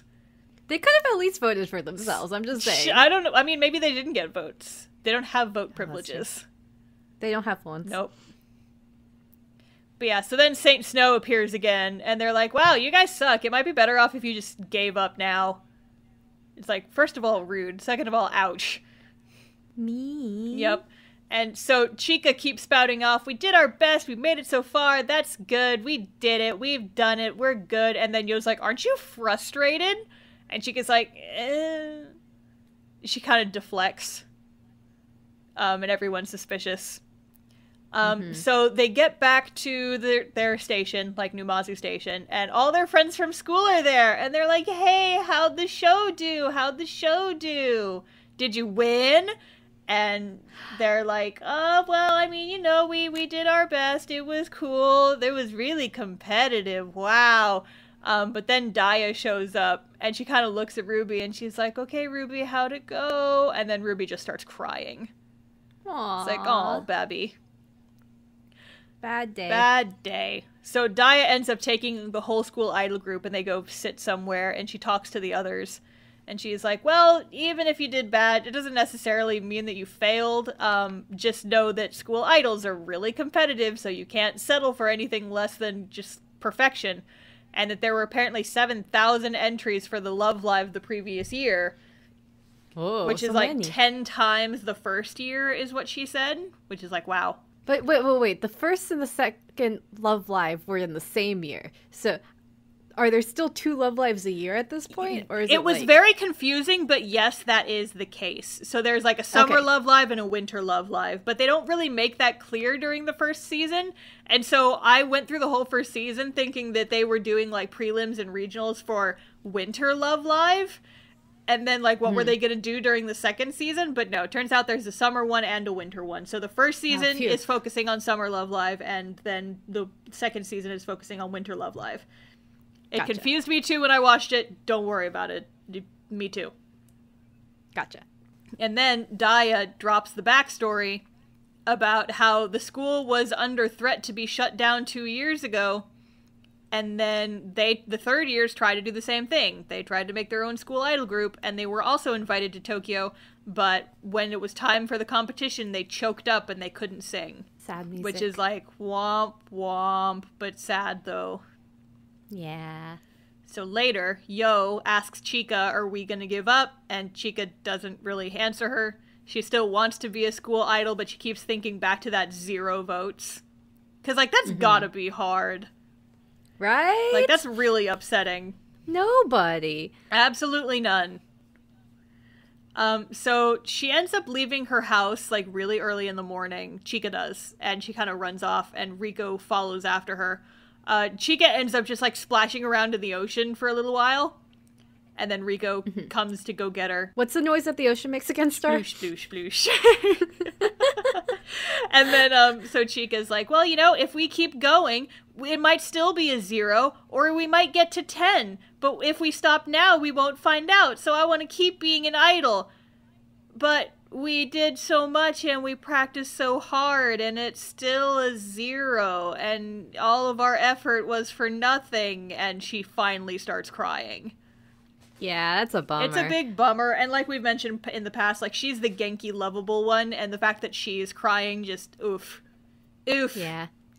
But you don't want to bottle up those emotions. It's not healthy. Nope, you can't bottle up the emotions, and so Rico's like, I'm glad you're finally getting these feelings out, and Chica's like, I didn't want to cry in front of the others because I was the one who got them all together, and I didn't want to let them down. And then, suddenly, all of the girls are at the same beach. And they're like, oh, convenient. They're just all there. They're all there. Just early in the morning. And all the girls are like, we joined because we wanted to, not because of you. And Chica just like, there's just crying for a while. And Chica's like, we can't get to 100 right away, but we might be able to make that 0 into a 1 if we keep going. We can't get to wait, sorry, you said we can't get to 100 right away. What did I say? Right away. Oh no, it's the it's the whoopee disease. It's taking over me. We gotta get to 100. Oh god. Great, thanks. Sorry to interrupt, go ahead. So we can't get to 100 right away, but we might be able to make a 0 into a 1. I'm dying. Rest in pieces. And so they kind of like, they have a pep talk with each other and they get back their passion for idling. Wow. Yay. I think it's I like the whole 0 to 1 thing. I think that's a really it's cute nice. Because like, thing. this is kind of the theme of the whole show, right? Is that like, yeah. So with Original Love Live, you never really see them truly struggle for anything. Now, correct me if I'm wrong, because it has been a long time since I've watched it, so maybe my memory is fuzzy. But it just feels like the most struggle they had to do was like, Honoka like had her moment and they had to drop out of First Love Live, but that was just because Honoka was stupid and overworked herself. That wasn't really a struggle. They were still gonna go to Love Live at that point. And like the rest of the time it seemed like he's like, yeah, they had to go do stuff to advertise, but they were still able to do their stuff, and you don't really ever see them struggling too much. Definitely not as much as Sunshine. Yeah, whereas in Sunshine, like, you actually see like this behind the scenes, you see the drive, you see the emotions, you like actually see them working towards these things and starting at 0 and having to work towards it. And I mean, like, I apply this to a lot of like musical artists and just artists in general, where like, yeah, sure, it's great if you get famous right away, but I as a person, just me personally, I will have infinitely more respect and value for the work of people who started from nothing and stayed at nothing for a while and then had to claw their way up to get any sort of recognition, because then it's like you've earned that. You came out on top and you earned that recognition. But yeah, and so like that's the vibe I get, like comparing Original Love Live, where that you never really saw that struggle, to this Love Live, where there's so much emphasis is placed on, we are not going to be given the benefit of the doubt for anything, so we have to just like struggle and claw our way towards any sort of recognition. And I just like admire that so much more, and I respect that. And I'm like, you actually see like the stakes of this. You see it's like the struggle that I'm not good at forming coherent thoughts. There's more to it in this one. It's a more nuanced narrative that actually has like purpose, I guess. It's nice. So, next episode, episode 9. 9. So we start off with a flashback showing the 3rd years after their failure at the Tokyo thing. Dun dun. Dun dun. So afterwards, Kanan quits being a school idol, and she tells Mari, you know how you got that offer to go study abroad? You should do that. And, it's dramatic. So we cut back to the school idols, who is now a group of 6. And they are they're like hanging out at Chica's house, and they're prepping to perform at a summer fireworks festival. Cool. Which is like, honestly, a really cool gig if you think about it. Like, that would be an awesome place to perform. But yeah, and so they're thinking about what they found out in the previous episode. And Chica's wondering why Kanan quit being a school idol, because she doesn't seem like the type of person who would quit after what Daya said happened. Is like, that seems strange. We should find out more about Kanan's situation. And their method of doing this is to follow Kanan around while she's jogging. Oh yes, let us watch the idol sweat. Okay, thanks, Sarah. You're welcome. Oh boy, yeah, wow. But yeah, so basically, like, Kanan just goes jogging around super early in the morning, and you just hear the narration of the other girls being like, how the fuck is she so fit? We can't follow after her. She's too swole. She's too swole. And At some point, she ends up running up the stairs on the island, which logistically makes no sense, because A, it is an island, so how would she have, like, taken the ferry across? Did she swim to the island? And how did the others follow her without being noticed? It doesn't make any sense, but it's an anime. Anime is all about suspension of disbelief. We just gotta pretend in our hearts that it makes sense. She ran on top of the water. Like a Jesus. She used her water jetpack to fly over to the next island. Oh, you know what? That tracks. Or she could have also used the jet propulsion one that you don't get until later in the game, which tracks because this is now later in the anime. It's like episode 9 of the first season, so I could totally believe that by now she's gotten the jetpack, which does actually let you, like, run on top of water. It's very cool. I don't see any problem with this theory. You know, me neither. Actually, it works. Cut back everything I just said. No suspension of disbelief. Totally makes sunshine. Sunshine. Yes. Sunshine. Okay. But yeah, so they get to the top of the shrine, and I guess they're still hiding and sneaking behind Kanan, and she still has not noticed them, even though the sound of their water jetpacks must be so loud. Well, Kanan's jetpack is going too, so. That's fair, yeah. But she gets to the top, and somehow Mari is also there. There she is. Yep, and so Mari's like, hey, so I heard you're gonna go back to school soon. You gonna be an idol? And Kanan's like, no. Dun dun. And so Mari's like, you shouldn't, you shouldn't say that. You should be an idol. And then Kanan's like, well, I didn't want you to come back from studying abroad. You should go back to America or wherever the hell you were. Oh, no. And she goes, nah, and she walks away, which is very rude. Oh, no. And, like, so Kanan's voice actress is really popular, but I think a lot of people might not like her character so much, mostly because of this scene. Yeah, it makes sense. It's kind of rude. Not very nice. Mean. It's like, aren't you guys friends? Leave the country? That's, like, that's a lot. That's a lot. It's like, get out. Okay, fine. Of the country. Just go. Walk on water until you leave. Oh, no. Yeah, it's wild. But then we cut back to school, and Kanan has finally started going to school again. Oh, wow. Her leg's better.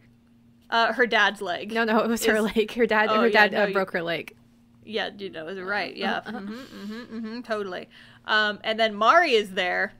And Mari tries to give Kanan her old idol uniform, which is kind of cute. It's like this little sailor dress. Aww. And she's like, here, you forgot this. And then Kanan's like, no, yeet. And she just throws the dress out the window. Yeeted the dress? She yeeted that dress, Sarah. Oh, no. She diddly done did yeet the dress. Uh-oh. Uh-oh, indeed. But yeah, so they get into a fight. Daya tries to break it up, but can't. And then Chica shows up and is like, you guys need to figure your bullshit out. Come to the Idol Club room after school, and we'll settle this there. Oh, fight. Fight. So then you find out, at this little conference, that Kanan, when it was time for her to sing at the showcase where they messed up, she didn't sing on purpose. Oh. And you find out that she did this for Mari's sake because Mari had injured her foot somehow right before going on stage, and Kanan didn't want her to make her injuries worse. Never said that, just had this plan, like, I'm just gonna not sing, and then we'll mess it up, and then we won't perform, and it'll all be okay. Sure, yeah. And you find out that the core reason for this was that Mari kept getting these really cool opportunities to go, like, study abroad and live abroad and stuff, but she kept turning them down because I'm a school idol, and I'm gonna save the school with my 2 best friends, and we're gonna be idols, and it's gonna be great. And Kanan didn't want her to waste her future opportunities because of the school idol group. So, opposite Kotori. Opposite Kotori, yeah. And it's, like, I have mixed feelings about this. Because on the one hand, like, I get it. You know, like, you want your friends to take the opportunities that are given to them, even if it's nepotism, like it probably was for Mari.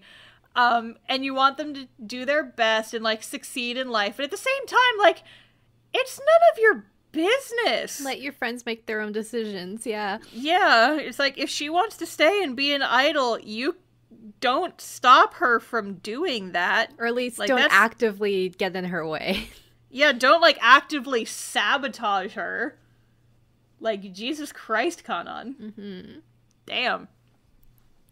But yeah, anyway, so Mari gets very mad when she finds out about this, understandably, and she goes and runs off to find Kanan. So then we have the Kanan and Mari confrontation. Mm-hmm. Confrontation. Confrontation, yes, thank you. Mm-hmm. And then so Mari, like, slaps Kanan. And then she's like, okay, now you slap me back. But Kanan hugs her instead. First Pokemon movie. Like the first... Yep. Yes, like the first Pokemon movie, where all the Pokemons are slapping each other and crying. Yep. And then all their tears combine and help de-petrify the statue of Chica, who was turned to stone when all of her friends started fighting. And then they became idols. And then they became idols, yeah. So they kind of like assume they Star Mew, Muse, Idol Illuminati.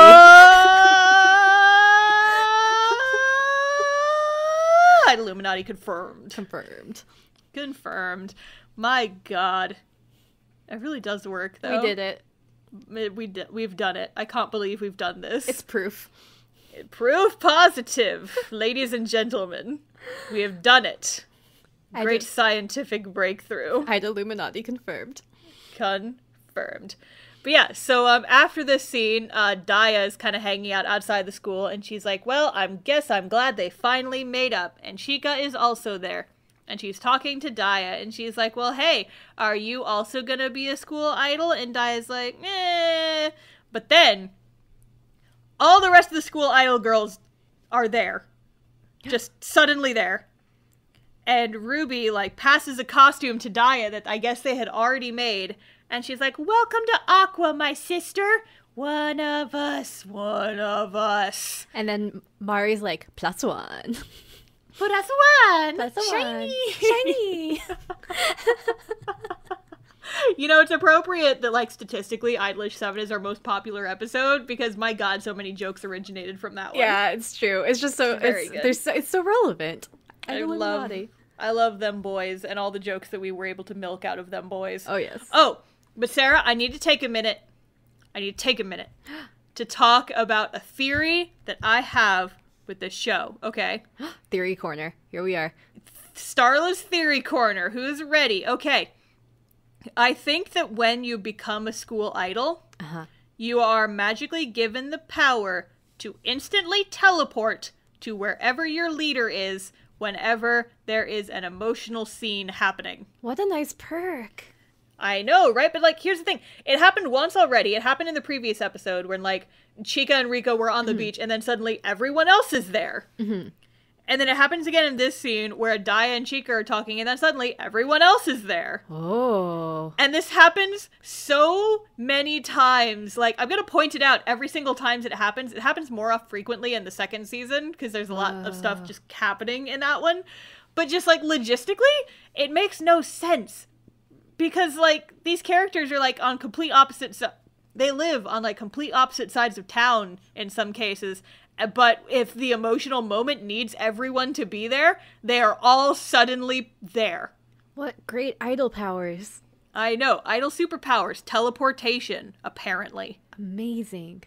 Yup. And so, anyway, back to the idol show. Immediately after this happens, we cut to the song and dance number of this episode. And I love this one so much. Ah. I freaking love Mijuku Dreamer. It's, so you can watch this if you're listening to this show and you're not familiar with Love Live, go look up Mijuku Dreamer on YouTube. I think you can watch the video there. But just like the aesthetic of this music video is so cool. So like if we start with like solos by each of the first years, and they start in like their little sailor outfits from their first idol group, and then they do like this little glittery quick change, and then they're wearing outfits that match the rest of the idol group, so it's like their indoctrination Gotta song. love a quick change. Gotta love a quick change. And like there's fireworks in the background, and there's like this big screen behind them that glows in their colors, but it's also like these cute little like Japanese flowery patterns. And the outfits are like these like little kimono type cut outfits, and they're so cute. They're definitely some of the best outfits from Sunshine. Oh my god, I love these outfits so much. I want to cosplay Rico's really bad. Ooh. It's so, hers is like really pink and pretty, and I love it. Aww.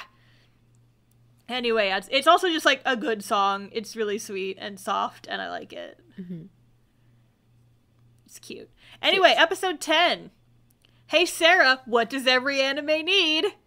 Wait, but they're already at the beach. I know. This is the beach episode within the beach episode. What? It's time for a beach episode. In Beachception. Beachception. So at the beginning of the episode, Rico gets an email, and the subtitles don't translate the email. So it's a mystery what that email is about. Dun dun dun. So later, so now we've got the full group of 9. Everyone is here. It's like Smash Brothers. Just like Smash Brothers. Just like we Smash. We have Mario. This group even has a Waluigi. I'm just saying. Oh my goodness. Which one's Captain Falcon? Ooh, that's a rough one. Maybe it's Kanan? She does seem like she would be the most swole. But Mari did punch. I mean, she slapped, but she punched. Yeah, that's true, but Captain Falcon does kick and punch. That's true. Well, okay, what if we just stick to, like, original 8 Smash Brothers characters? Let's do this. No, fuck you. We're doing this right now. Okay, start. Okay, we gotta decide. Okay, so, Mario. Obviously is Chica. Obviously. Link. I mean, maybe Ruby? I don't know. Okay, so our list here is Mario, Link, Yoshi, Fox, Pikachu, Kirby, Samus, and DK. Oh, right. If Kirby's there. Yeah. If Kirby's there, I think either Ruby or Hanamaru should definitely be Kirby because she eats everything. Ooh, good call. Okay, so Hanamaru is Kirby. And then maybe Ruby can be Pikachu. Yeah, I can see that. Cause she's kind of uwu. Uwu. Samus I think should be Daya. Yeah, definitely. Maybe Yo is linked because like she's one of the more popular ones and all reliable. Yep. Yeah, okay. Yoshi. We still got Rico, Fox, or my favorite idol anime character, Fox McCloud, the original idol anime. Okay, so maybe Rico should be Samus actually. Okay, I can try. Because then we've got Mario, Link, and Samus as our second years. Also, we did say that Luigi was Yo before, though. Luigi's not original Smash, though. Oh, okay. We will have one idol left out, because there's only 8 Smash characters. That's true. And that person is Sakurai. Who's the Sakurai of the group? I guess maybe Mari. Yeah, probably Mari. So Yoshi, Fox, and DK. Maybe Daya is Fox. There you go. I don't have any justification for that. It's just the vibe. It's just the vibe, yeah.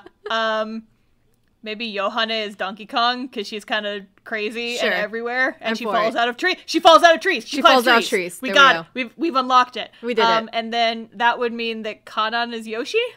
They're green. Green. Sure. We did it. Solved it. That's good. Good enough. We did it. Okay, back to the podcast. Thank you for tolerating our podcast within a podcast, which idol anime character is now in Smash. Every person is a combination of an Idol Master character and a Smash character. Which one are you? But whomst is whomst. I can't believe we've done this. I've said that so many times in this episode, but it works for like every single minute of every day for us. It's true. Okay, but yes. So it is time for beach episode. Oh. And now that Dai is in the group, she's got like full school idol fan personality is out in the open. Here she is. The nerd. And so she's like, "Hi, it is me, school idol nerd. I made us a training regimen based on what Muse did." Oh. And everyone's looking at this and they're like, "Oh, that's a lot." But it turns out that Chika, Yo, and Kanan have been hired to go work at the snack bar over the summer. Oh, they're not gonna have as much time. They're not going to have as much time, no. So what they decide to do is they all decide that everyone is going to train together in the morning and the evenings, and then during the afternoons, they will work at the snack bar, and they'll just sleep at Chica's house. Because Chica lives in an inn. Mm-hmm. I don't think we've mentioned that yet. But yeah, like, her family basically runs, like, a traditional Japanese hotel. Yes. And during this whole scene, Rico seems really tense. Uh-oh. But we don't know why. Dun dun. A mystery. If only they had translated those subtitles at the beginning of the episode, we might have a clue as to why. It's a mystery. But anyway, it's time for beach shenanigans. Woo, beach party. Yeah, so it turns out the snack bar, like the community snack bar, is like a shack.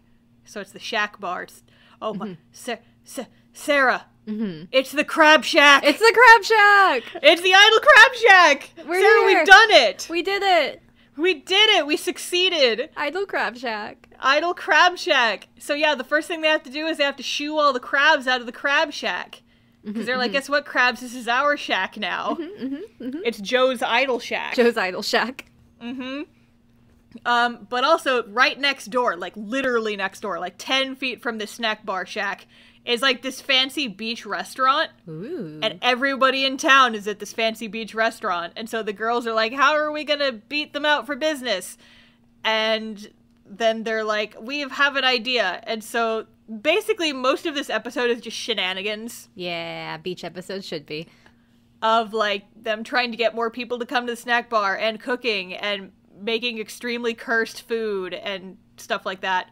But there is one thing that I would like to point out, because I know we just went on a tangent about Smash, but I would like to go on another inter-podcast segue.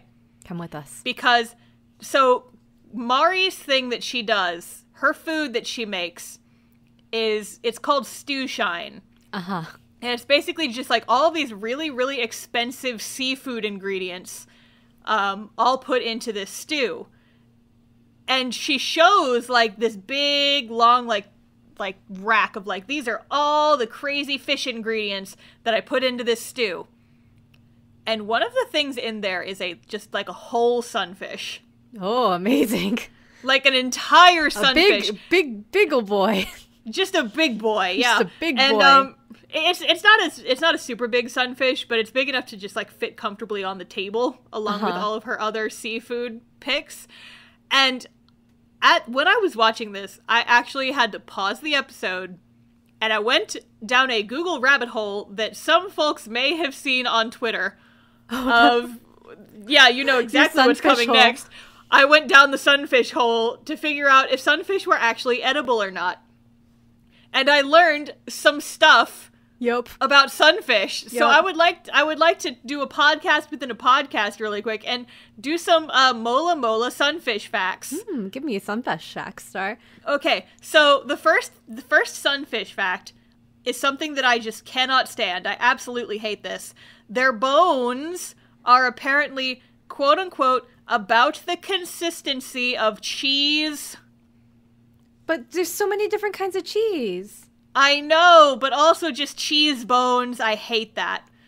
So apparently they are technically edible, but the only good part is like this really, really tiny strip of meat that's like in the center of them, because most of them is just like about the consistency of like the inside of a coconut. Uh-huh. But this one itty bitty strip of meat apparently has the consistency of jelly before being cooked, and I hate that also. Yup.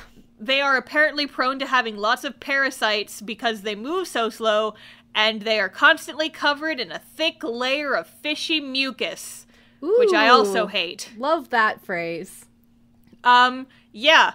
So a lot of people like don't even bother eating them because they're so unclean, and in fact the reason why they tend to lay on their sides at the surface of the water is they hope that seagulls will come and eat the parasites off of them. Okay. Yeah, more mola facts. They apparently lay up to 300 million eggs at the same time. Oh boy. So it's just like, that's the reason they may be endangered, but they haven't gone out yet because they are capable of having babies at such a remarkable quantity that statistically some of them have to survive. Oh boy. Well, No, Sarah, I'm not done. Okay. They are physically incapable of closing their mouths because their teeth are all fused together, which is, like, relatable. Uh-huh. And then also, according to some Polynesian legends, it is bad luck to kill them. So, Mari, you fucked up. Ruh-oh. Ruh-oh, you've done it now. Okay, and then that is the last of my Sunfish Facts. Thank you for listening to Sunfish Facts with Starla. So, sometime during the shenanigans, we see Riko delete the mystery message off her phone. Dun, dun. And we find out that it was an invitation to a piano recital. Or a competition. Mm-hmm. And Chica finds out about this, and it turns out that the piano recital is the same day as Love Live tryouts. Wah, wah, wah. Mm-hmm. And so Riko decided not to do it because she's like, being an idol with my friends is more important to me than competing in this piano competition. Mm-hmm. But Chica feels bad about that. Yeah, I understand that feeling. Uh-huh. So the snack bar work continues. Chica's still kind of spaced out thinking about this. And then later that night, Chica and Riko talk again. Chico finds a song that Riko wrote, like the sheet music, and asks her to play it. Mm-hmm. And Chica says that she wants Riko to compete in the piano recital. Aww.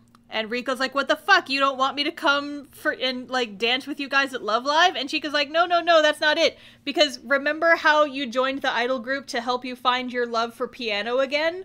Maybe this can be, like, the ending of that character arc. Yeah, that would make sense. Yeah. Yeah. And so, like, Riko ends up agreeing, and then they hug, and Riko gives her the big D Daisuke, I love you.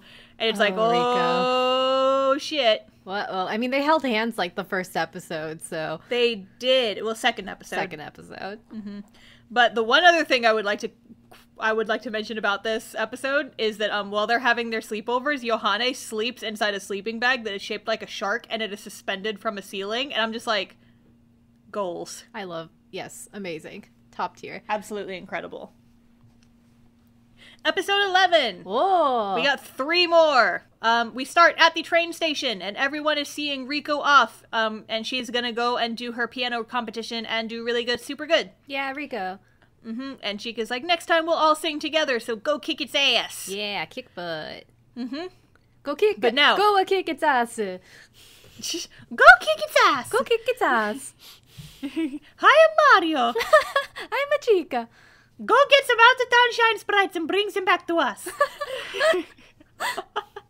Jesus Christ. Okay, so the rest of the girls stay back and they're training. They're trying to practice, but they realized with Riko gone, there's a hole in their choreography. Uh-oh.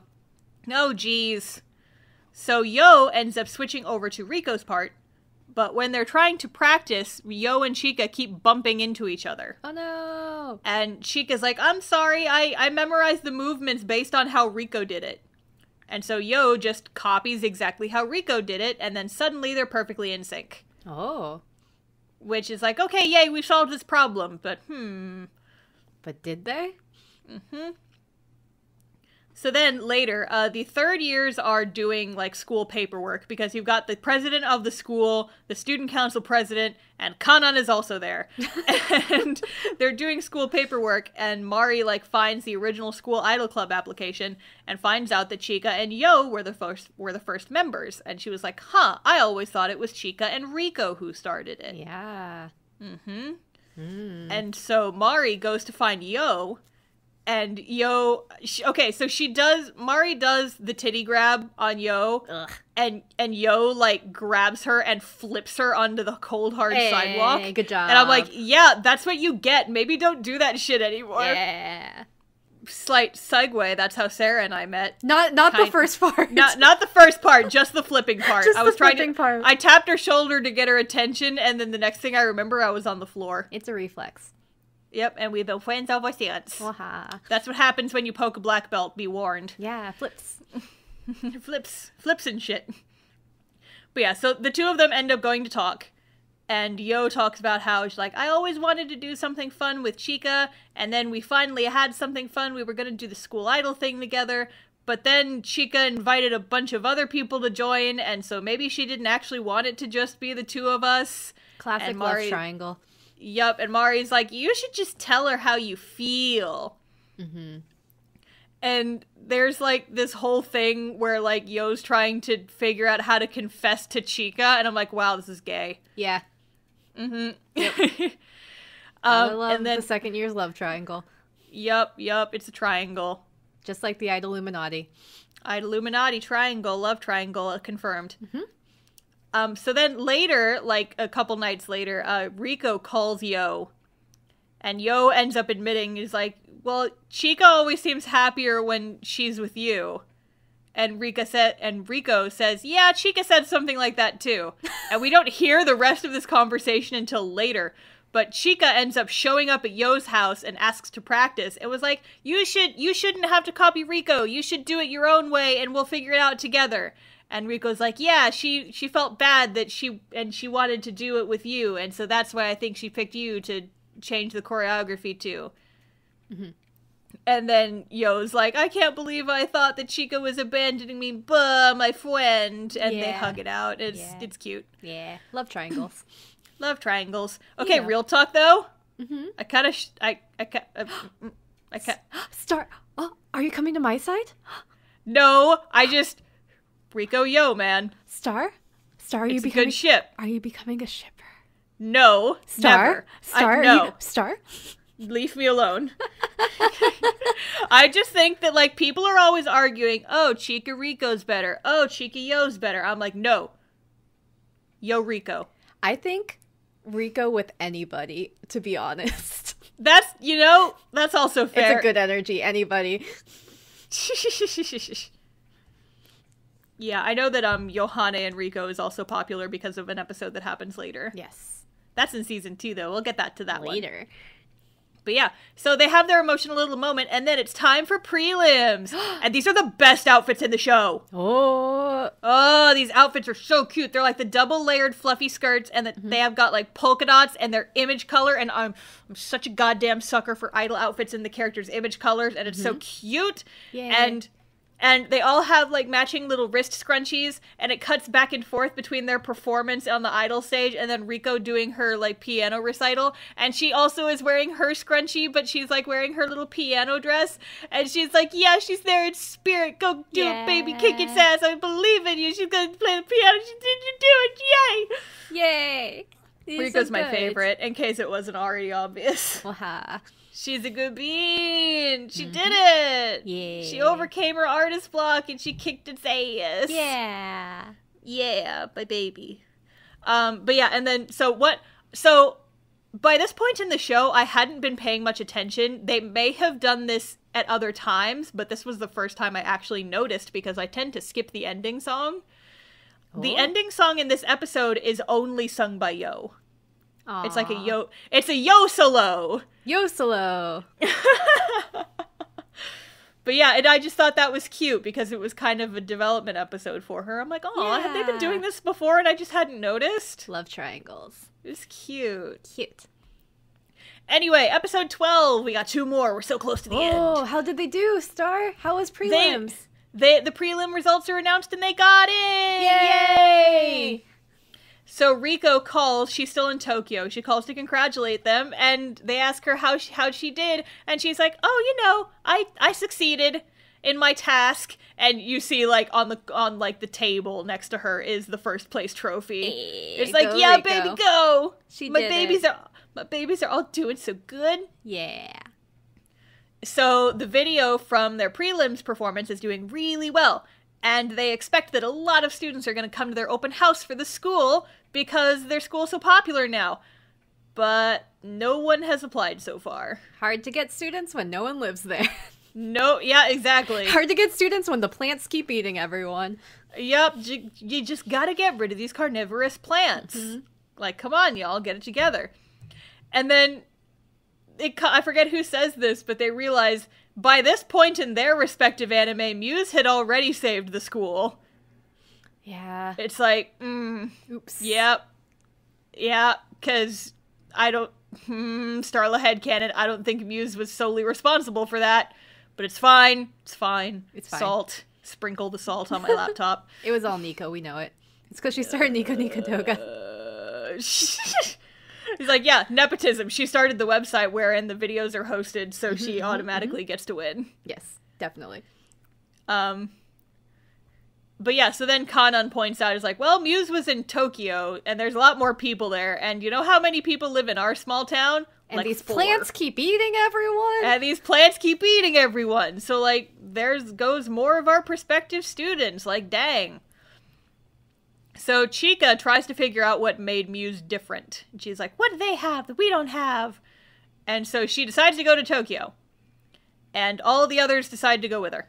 Sure. Uh-huh. And so they go to the shrine, where like the Muse shrine, and Saint Snow is also there. Oh, hey, what a coincidence. Teleportation. Mm-hmm. And so Saint Snow says that they were mostly inspired by Arise, which is the rival group from the first anime. The crabs. The crabs, yes, the idol crabs. And so they posit as like, there's nothing different or special about them. They were just the ones that won. No, really, so there's nothing different about them. I mean, they're not wrong. They had an army of crabs to help them advertise. But aside from that... Yes. Oh, God, I just had a terrifying mental thought. Oh, no. Okay, so you find out later that... I forget it. I don't think you found out by this point. But Saint Snow, the group, they're from Hokkaido. Uh-huh. And you know what Hokkaido is famous for? Beer? Snow crabs. Snow crabs. The ones with, like, the super duper long legs. Oh, no, the big old crabs. The big boys. Saint Snow's big crabs. Saint Snow crabs. Saint Snow crabs. Ah! We've done it, Sarah. We cracked the code. We've cracked this crab leg right open. We cracked the crab leg all the way open. See, and just feasted on the delicious crab meat inside. We should stop. Yep. Yes, we should. Mm-hmm. We cracked the crab leg just like Kanan's leg. Oh, no!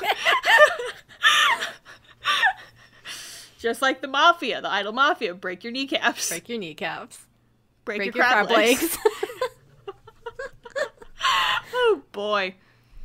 But yeah, so last time they were in Tokyo, I'm gonna Rico give you an offer you can't refuse. I'm gonna crack your legs with this baseball bat. Jesus Christ. Go ahead, start. Continue. I like how we've kind of flipped the script, so now you're the one dying of laughter, and I'm just kind of the one sighing. That's wonderful.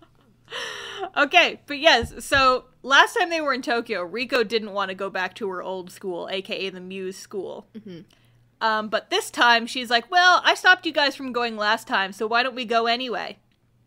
Why don't we go this time? Yeah, she overcame her piano fears. She came her piano traumatic stress disorder. Yes. PTSD. That's totally what it stands for. Mm-hmm. But yeah, so they go to the school. And at the school, they run into this random girl who's wearing the school uniform. And she says that, oh, well, if you're here for Muse, they didn't leave anything behind. Like, they didn't leave any trophies or, like, posters of themselves. They left nothing. They stole everything we owned. Yeah, we have no textbooks left. We have no desks. They took everything, and that's just how they wanted it. And so then you see, like, this tiny, tiny child, like 5 years old, who looks like tiny Honoka, and then the random girl just kind of vanishes. The scene is really weird. Oh, it's a ghost. Yeah, it's like Phantom. But then Chika is like, we can't chase after Muse because they weren't chasing after anything. They didn't have a trail to follow. They were just running free. And so we also have to do that. We can't just chase after Muse. We have to find our own path to the sunshine. They did it. Yep. Beautiful. They cracked the code. And so this is the point where they come up with their little hand salute things that they do as idols, which is kind of late if you think about it. Yeah. But they already auditioned. They've already had several performances where they wouldn't have used this. Mm-hmm. But basically what they do is they put all their hands and they make like an L with their fingers and like put it into like a big circle. And then when they raise their hands up, they change it into a pointing finger. So it turns a 0 into a 1. Wow. And it's cute. Yeah, it's cute. It's cheesy and cute. I like it. Mm-hmm. And then we cut back. They all go back to town. they all go back home, and Chika is in her room, and she had this, like, big Muse poster on the wall of her room, and you see that after this trip to Tokyo, she replaced all the faces with Nico. She did exactly do that. Yes, she discovered that Nico was her true love all along, and she... No, she took down the poster. Dun, dun, dun. Character growth. Yeah. Wow. In my love life? Character growth in my love life? More likely than you think. Crabs in my anime? It's more likely than you think. Anyway, final episode of season 1. Dun dun. Episode 13. Ooh. So the girls are practicing on the roof, and it's the middle of summer. Hot. Turns out their school doesn't have AC, which is very relatable because my school that I taught at also did not have AC. Oof. So I'm like, yes, I know this feeling. They still have 0 applicants for their open house, and I wrote in my notes, sorry that your school sucks, guys. And also the plants. Yeah, it's like your school sucks and also all these carnivorous plants. And also, you've barely gotten, like, any of the shine sprites, and so, like, that one part of town is the only part that actually gets any sunshine, and the rest is all cast in eternal darkness. No fun. But it's fine that you want to be school idols, I guess. I really hope everyone listening to this has actually, like, played or is at least reasonably familiar with Super Mario Sunshine. It's a good game. Go play it. Or watch someone play it. Or watch someone play it. Go to a town and dump a bunch of Neapolitan ice cream everywhere and let it melt, and then try to wash it away while the shadow version of yourself tries to harm you. It's a wild game when you actually think about it. Yeah, it really is. Yeah. Anyway, so Chika's group of friends from class show up, and they're like, is being a school idol really that fun? Because you guys are practicing in the heat, so you must really like it. Is it okay if we also are in your idol group? And Chika's like, yeah! And everybody else is like, And so this is something about Chika, where, like, Chika's a bit much sometimes. Yeah, a little trouble saying it's like, no. But, like, the thing is, she is, like, 15. Mm-hmm. And she acts like a 15-year-old. Yes. So, like, I honestly think this is pretty accurate. It's like, if I was in her position, and we were, like, super desperate and we were trying to get our school to win, yeah, sure, more idols in our school idol group. But, like, also, it doesn't really make sense. Yeah. And everyone else can kind of see that. So, like, she's very enthusiastic to the point of not really thinking things through, and I think that's, like, a very good character trait for someone of her age. Especially for being a leader, the leader of the group, too. I think that makes Definitely, sense. Yeah. And I just thought that was, like, kind of, it's, like, annoying in the moment, but also kind of charming, because it's like, yeah, this is realistic, sense. I think. Mm-hmm. This is in character, yeah. So then, Chika and Rico are talking, and Chika's like, well, they probably can't learn the dance in time, but they can still sing. And she's like, I care more about helping the school than winning Love Live, so it's fine. It's kind of backwards way of thinking it, but whatever. Yeah. But so now it's regionals day. Oh. And the friends not only get a ton of students, I'm pretty sure it's like supposed to be everyone in the school shows up. Yeah. And they're like, we're all gonna sing. But then Rico's like, oh, well, I actually looked it up in the rules, and since you guys weren't on the list when we signed up, you can't actually, like, get on the stage and sing with us. Wow. So you guys will just have to stay in the audience and be our Woda. Yeah, Woda. Like, Woda! What up, Woda? What up? But yeah, so then we get a couple scenes of everyone, like, kind of hanging out and, like, getting nostalgic before the performance. Mm-hmm. And then... So this episode is odd. There is a 5-minute play that they do. So, like, all the school idol girls, the Aqua girls, like, all go out on stage in their school uniforms. And they're like, this is why our school is great. I remember this, yeah. They do, like, an interpretive dance recap of the entire first season of the show, to the point where you didn't really even need to watch the rest of the anime. You could have just watched this little 5-minute skit and known exactly what happened. Yep. You could have gotten all the important bits just from that. But then it's dance time, and they change into their outfits, and And the one cute thing about this is, one, the outfits are really cute. They're not my favorites, but they are cute. They do their, like, count where they're like, 1, 2, 3, all the way up to 9. And then after that, all the students in their school up in the audience count 10! Aww. It was really cute. I really liked that part. It's like, aw, yay. And so in the middle of their dance, they're just dancing, they're doing it. And then the students from their school end up running up to the stage anyway. And they, like, so the stage is, like, a circle in the middle of this, like, giant concert hall is the word I was looking for. And so all the students from their school come up with the blue pen lights, and they just make a little mosh pit, like, right at the bottom of the stage. And then Darude's Sandstorm starts playing.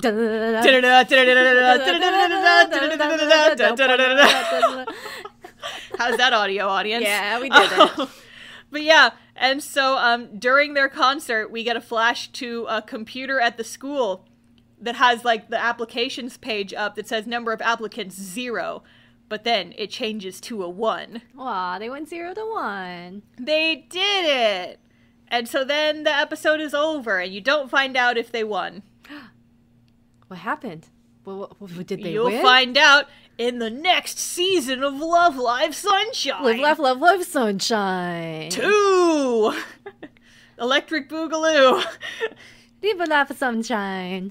Oh my god. 2. But yeah, so just... This episode is so, like, this last episode is so weird. The pacing is so extremely strange. Like, the recap interpretive dance play takes up literally a quarter of the episode.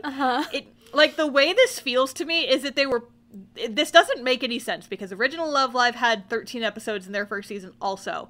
But the way it feels, the vibe I get, is that they wrote it to be 12 episodes, and then they suddenly got told that they had to fill 13 episodes, and then they had to stall for time. That's fair. That's how it feels to me. Uh-oh. And it's just, the pacing is so weird. I remember that like, recap being, like, the really weird standout thing. It was just so long. It was, like, seriously, I went back and rewatched it and, like, fast-forwarded through and looked at the timestamp. It is actually 5 minutes of recap. Just, like, on stage at this iDOL performance. They're just in their school uniforms, like, with multicolored spotlights. And I'm just like, what is happening right now? So strange. How are you guys allowed to do that? Don't you have a time limit? Is that allowed? Is that allowed? What the heck? Is that allowed? But yeah, so that's Love Live Sunshine Season 1. Season 1! We have done it! I feel like, just like Original Love Live, Season 1 is just more of a setup in a lot of ways. Less than Original Love Live. Original Love Live, it was, like, all setup, but... Yeah, basically. Yeah, so, final thoughts is, it really, really, really did follow in the steps of its predecessor. I would argue too much. It really is just like a, let me copy your homework, but change a couple things, like just your cast of characters, so that no one calls me out on it. But then everyone calls them out on it. Me, yes. I'm calling them out on it. But I guess it also, like, after watching the first season, it kind of makes sense. Because, like, we'll get into this in the second season more. But in the second season, they do, like, completely split off. Like, the first season matches the first season of Original Love Live, like, almost perfectly beat for beat. Whereas second season is, like, completely its own thing. Yeah. And so, looking back on it, like, retrospectively, it kind of works in, like, this weird overarching symbolic narrative of you can't just follow in the footsteps of your predecessors if you want to get good. Yeah, it's true. And so, like, looking back on it, I'm like, this annoyed me in the moment, but in retrospect, it kind of works. Yeah, they made like, it works for the message they were trying to get across. And it also opens up the rest of the Love Alive franchise to go in different directions after this one, too. So we'll see what the third series is like in the future. In the future. But yes, first we got to finish Love Live Sunshine, so season 2 is coming next. A couple of, like, last minute thoughts that I just wrote at the end of my notes. It was good and tight right up until the last episode, so that was weird. Yep. But another thing I noticed, again, this may have also been true of Original Love Live, and I just didn't remember because I haven't watched it in like 6 years. But the show is extremely animated. Yeah. Which is a weird thing to say about an animated show, but hear me out. It's like the characters move so much. Mm-hmm. Like, because in a lot of anime, it's literally just static shot with mouth flaps. Yeah. Static shot with mouth flaps. Static shot with mouth flaps. But in this one, they're like wiggling around and they're hugging on each other. They have a budget. Like, they've got a fucking budget. Oh, yeah. The original Love Live did too, but I feel like Sunshine probably even more. But I mean, again, the franchise is bigger and they have the budget. Yeah, they've got the budget for all those arm wiggles. Yeah. That being said, I wish that they had spent more budget on making the 3D blend in a little better and or killing the 3D entirely. Yeah, that's fair. Yeah, because, like, I understand why they use the 3D, but, like, come on. Yeah. You had all this money, and you spent all that money making the characters' eyes just so shiny. I mean, they got those cute shiny eyes, though. I know, but, like, their eyes are, like, so over-rendered, it's ridiculous. Like, actually, like, go and stare at a close-up of these idol anime girl Chica's eyes. Just, they are so fucking shiny.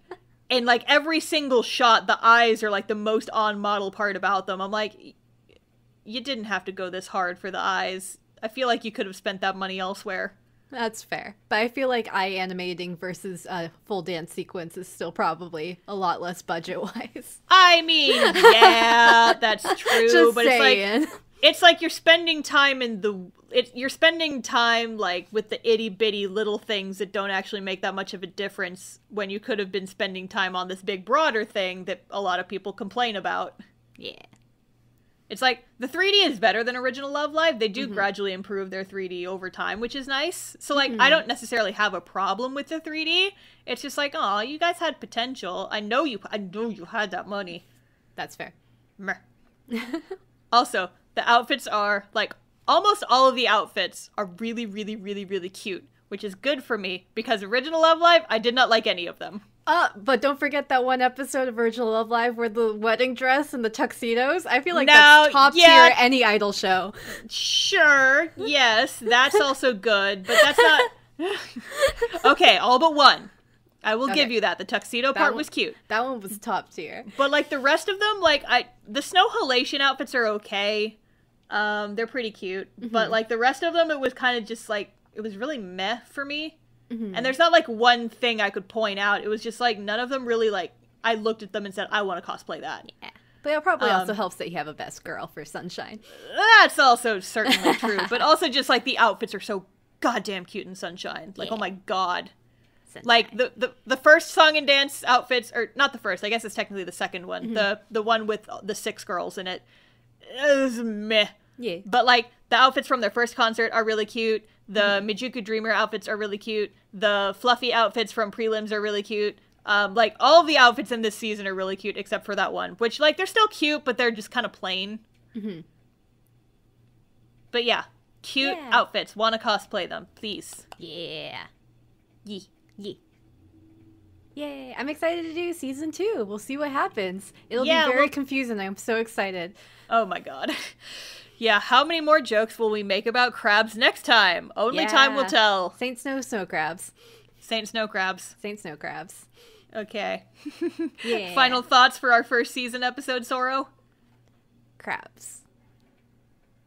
Mario. Smash. Very concise. Very. Thank you. Like, straight to the point. Love it. We love to see it. Okay, well, thanks for listening to our podcast, everybody. Thanks for tolerating us as we talk at you about idols for like 2 hours. If you are not already following us on social media, we are on both Instagram and Twitter as @IdolDaysPod. That's IDOLDAYSPOD. We post there a couple times a week. We ask you guys questions. We talk about idols. We talk about upcoming episodes. We usually post hints when there's a new episode coming up, and then you guys can guess what show we're talking about. It's less relevant right now because we've already revealed we're going to be doing Love Life, but after Love Life, who knows what could happen. And we've got some bonkers stuff planned for y'all coming up after Love Live. Yeah. Like, Some truly outrageous nonsense, and I hope you guys are all excited about it. After the summer of Love and Live. After the summer of Love Life, stuff's gonna get weird. Yep. I'm excited about it. So this has been Idol Days. We've been lady. We've been ladies. Oh, We've God. been ladies. Oh, Jesus Christ. I'm Star. That's Sarah. We've been lady. We've been lady. Thanks for watching. Listening. We'll see you guys next time. Bye. Bye.